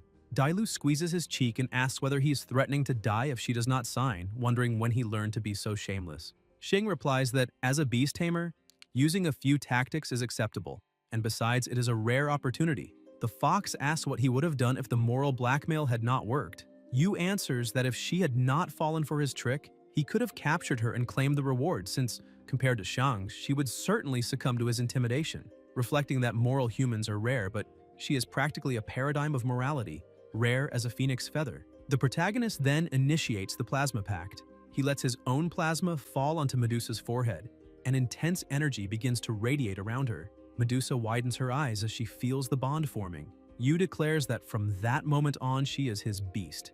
Medusa, still in disbelief, asks whether she truly signed a plasma pact with a human and says it is absurd. The fox comments that she understands the shock. The protagonist checks the system notification and thinks that Shasha's strength is truly immense. And if he had another dragon bone, he could raise her even further. Perhaps he will need to find the Eye of Reincarnation and the beast core of the Lord of the Abyss to help her evolve into the World Serpent. Lightning splits the sky. Xing feels a tightness in his chest and says he has a bad premonition. Even after escaping danger, his heart remains uneasy. Dailu notices how terrible he looks and asks where it hurts. He thinks something is wrong. He saved Medusa, but the system did not grant a reward. Maybe the mission is not complete. He orders them to leave the island immediately. He puts on his mask and says that if they delay, it will be too late. Medusa agrees and urges them to move quickly. Suddenly, a colossal power descends from the sky, causing a devastating explosion. The fox asks whether the island has been destroyed, and Yu tells her to look up.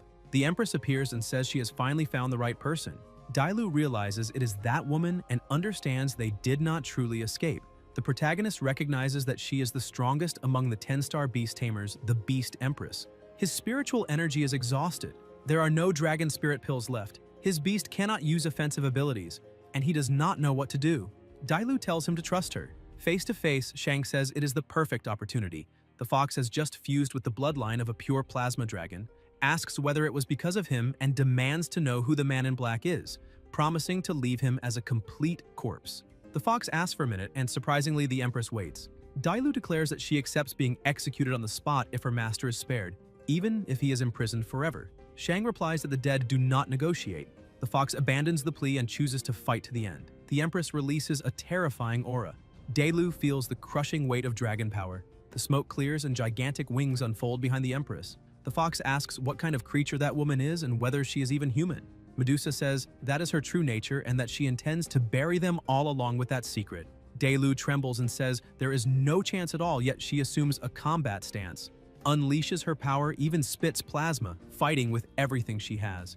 Even so, the gap is overwhelming. Her paw and ear are severed. Then her body is torn apart. The protagonist falls into despair. The fox returns to human form, gravely wounded. Medusa is also alarmed. Xing holds her and asks if she is all right, begging her not to scare him. Dailu, in a weak voice, says they met too late. She wished to have spent more days by his side and regrets dragging him into this. With tears in his eyes, he says he does not regret it. He did everything of his own will. On the brink of death, she touches his face and kisses him, tears falling as she asks for forgiveness. Before she can finish speaking, her life fades away. Xing embraces her, recalling the moments they shared. The Empress declares it is time for all of them to depart. A dreadful power descends. Medusa says that before dying, she will try to preserve his body intact and that they will go down together.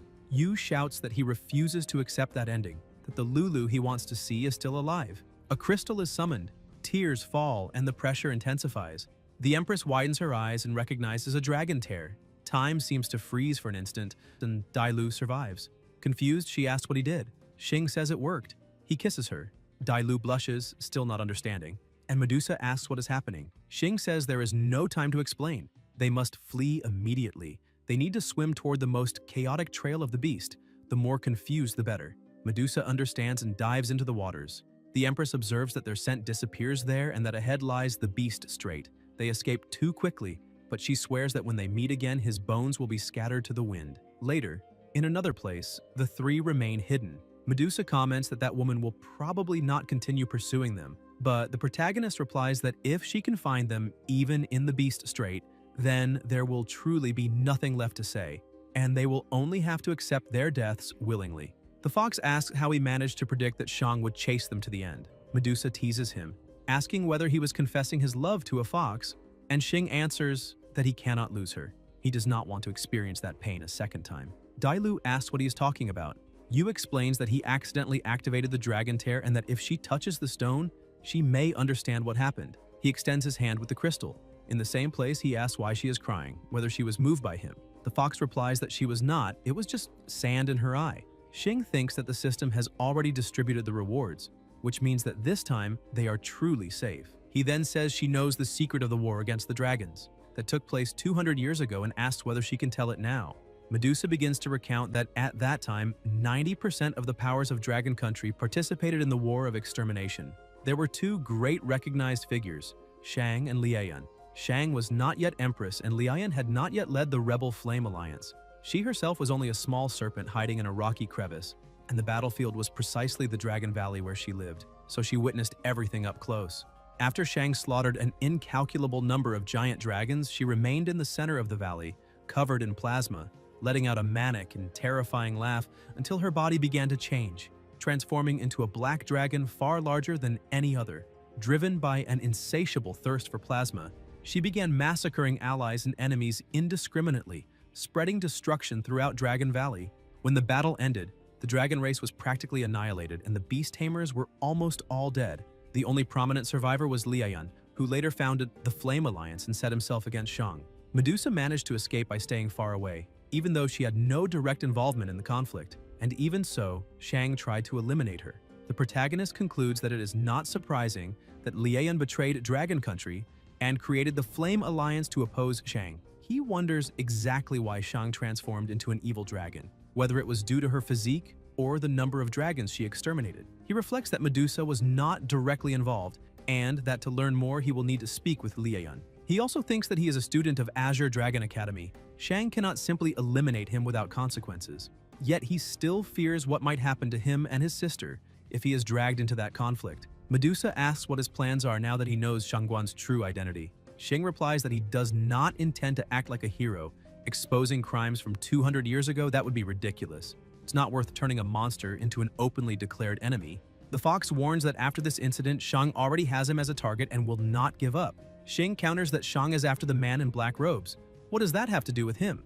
Dailu asks whether the man in the black cloak would not be Xing Yu, and Yu tells her to stop that line of thought. He says they will remain hidden there for a while and then quietly return to Four Spirit City. Suddenly, the crystal begins to glow. The protagonist feels intense discomfort and everything around him darkens. He finds himself before a black dragon and asks how he was pursued there. A mirror appears before him and he asks who placed it there. When he looks at his own reflection, he panics, saying he does not want to become a monster, a devourer of monsters.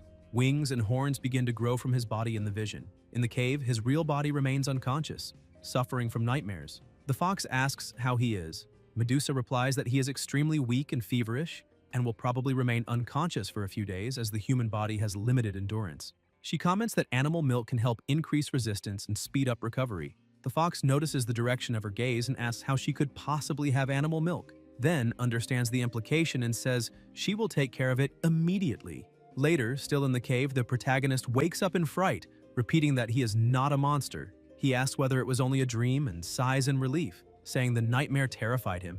He asks where they are and how long he has been asleep. Medusa answers that they are still in the Beast Strait and that he was unconscious for about 3 days. Yu calculates out loud that from the moment they set off until he fainted, a total of 4 or 5 days have already passed, which means he needs to rush back to Four Spirit City for the finals, because if he does not show up on time, the school will certainly grow suspicious. And if the Empress also notices any irregularity, everything will be over for him. The fox confirms that he is truly awake and says that is great, while Medusa comments that she understands he is anxious, but he must not panic yet. The protagonist shoots back, asking how he is supposed not to be anxious. If he fails to return in time, it will be a disaster. Then he notices what Dailu is holding and asks what it is. The fox answers that it is animal milk for him to drink. Xing immediately refuses, saying he is human. He only drinks milk tea. Animal milk is too strong and he is not used to it. The fox insists that he cannot refuse and must drink it all. Medusa then asks whether he knows how he managed to survive during the days he was unconscious, explaining that animal milk boosts immunity and helped keep him alive, and that to obtain it the fox made many sacrifices. The protagonist hesitates and asks what kind of sacrifice that was. Medusa tells him to drink it quickly. It was squeezed especially for him, and if he does not drink it, he will hurt the fox deeply. Dailu reinforces that she collected it drop by drop with great effort, so he has to drink it. Xing sighs and decides to drink, thinking that if she sacrificed herself for him, he absolutely could not hurt her again. After tasting it, he recognizes the flavor and says it is milk from the Golden Moon Tiger Emperor. Medusa asks whether that is not surprising, and explains that the fox is not lactating, so she goes out every day to hunt females of that species. The protagonist says she scared him badly and asks what he was supposed to think. Xing then asks, at this traveling speed, how long it will take to return to the coastline of Dragon Country.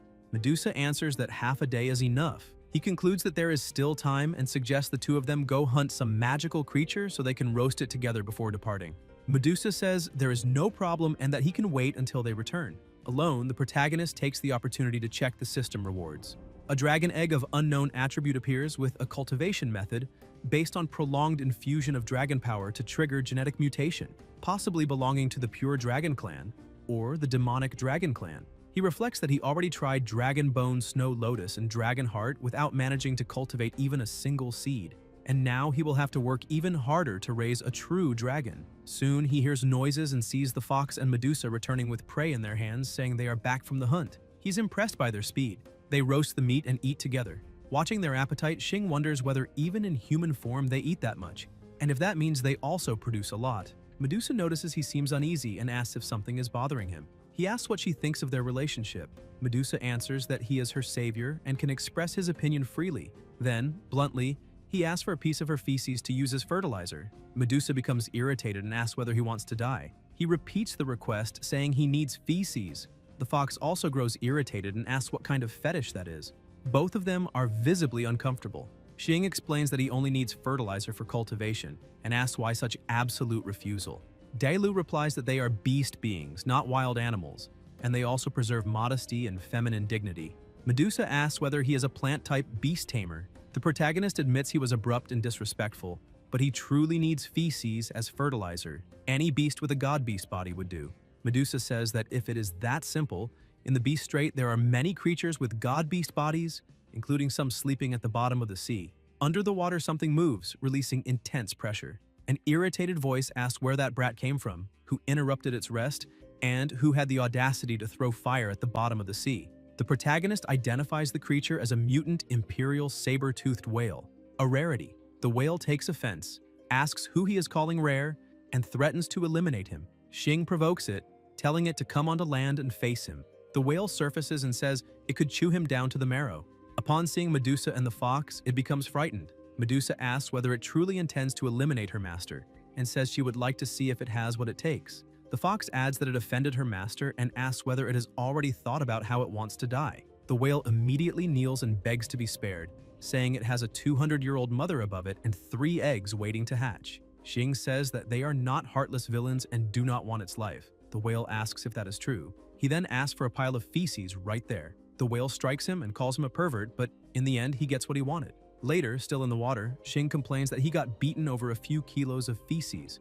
The fox says he deserved it. He replies that it does not matter, at least he obtained the fertilizer. Now he needs to wash with fresh water, otherwise the smell will be too strong and raise suspicion. Dailu points out that ahead lies the Cayenne Thunder Mountain Range, and by crossing it, they will reach Four Spirits City. At the waterfall, the protagonist asks whether they want to bathe together. The fox replies that there is no need. Medusa comments that it is wonderful to be young. He clearly has energy to devote himself to everything. The fox covers her mouth to make her stop. Xing observes that the two of them have a very good relationship, and remarks that he heard snake girls and foxes in Silver City also tend to get along very well. Guys, if you enjoyed the video, leave a like, comment, and subscribe to the channel so you don't miss new content. Thank you.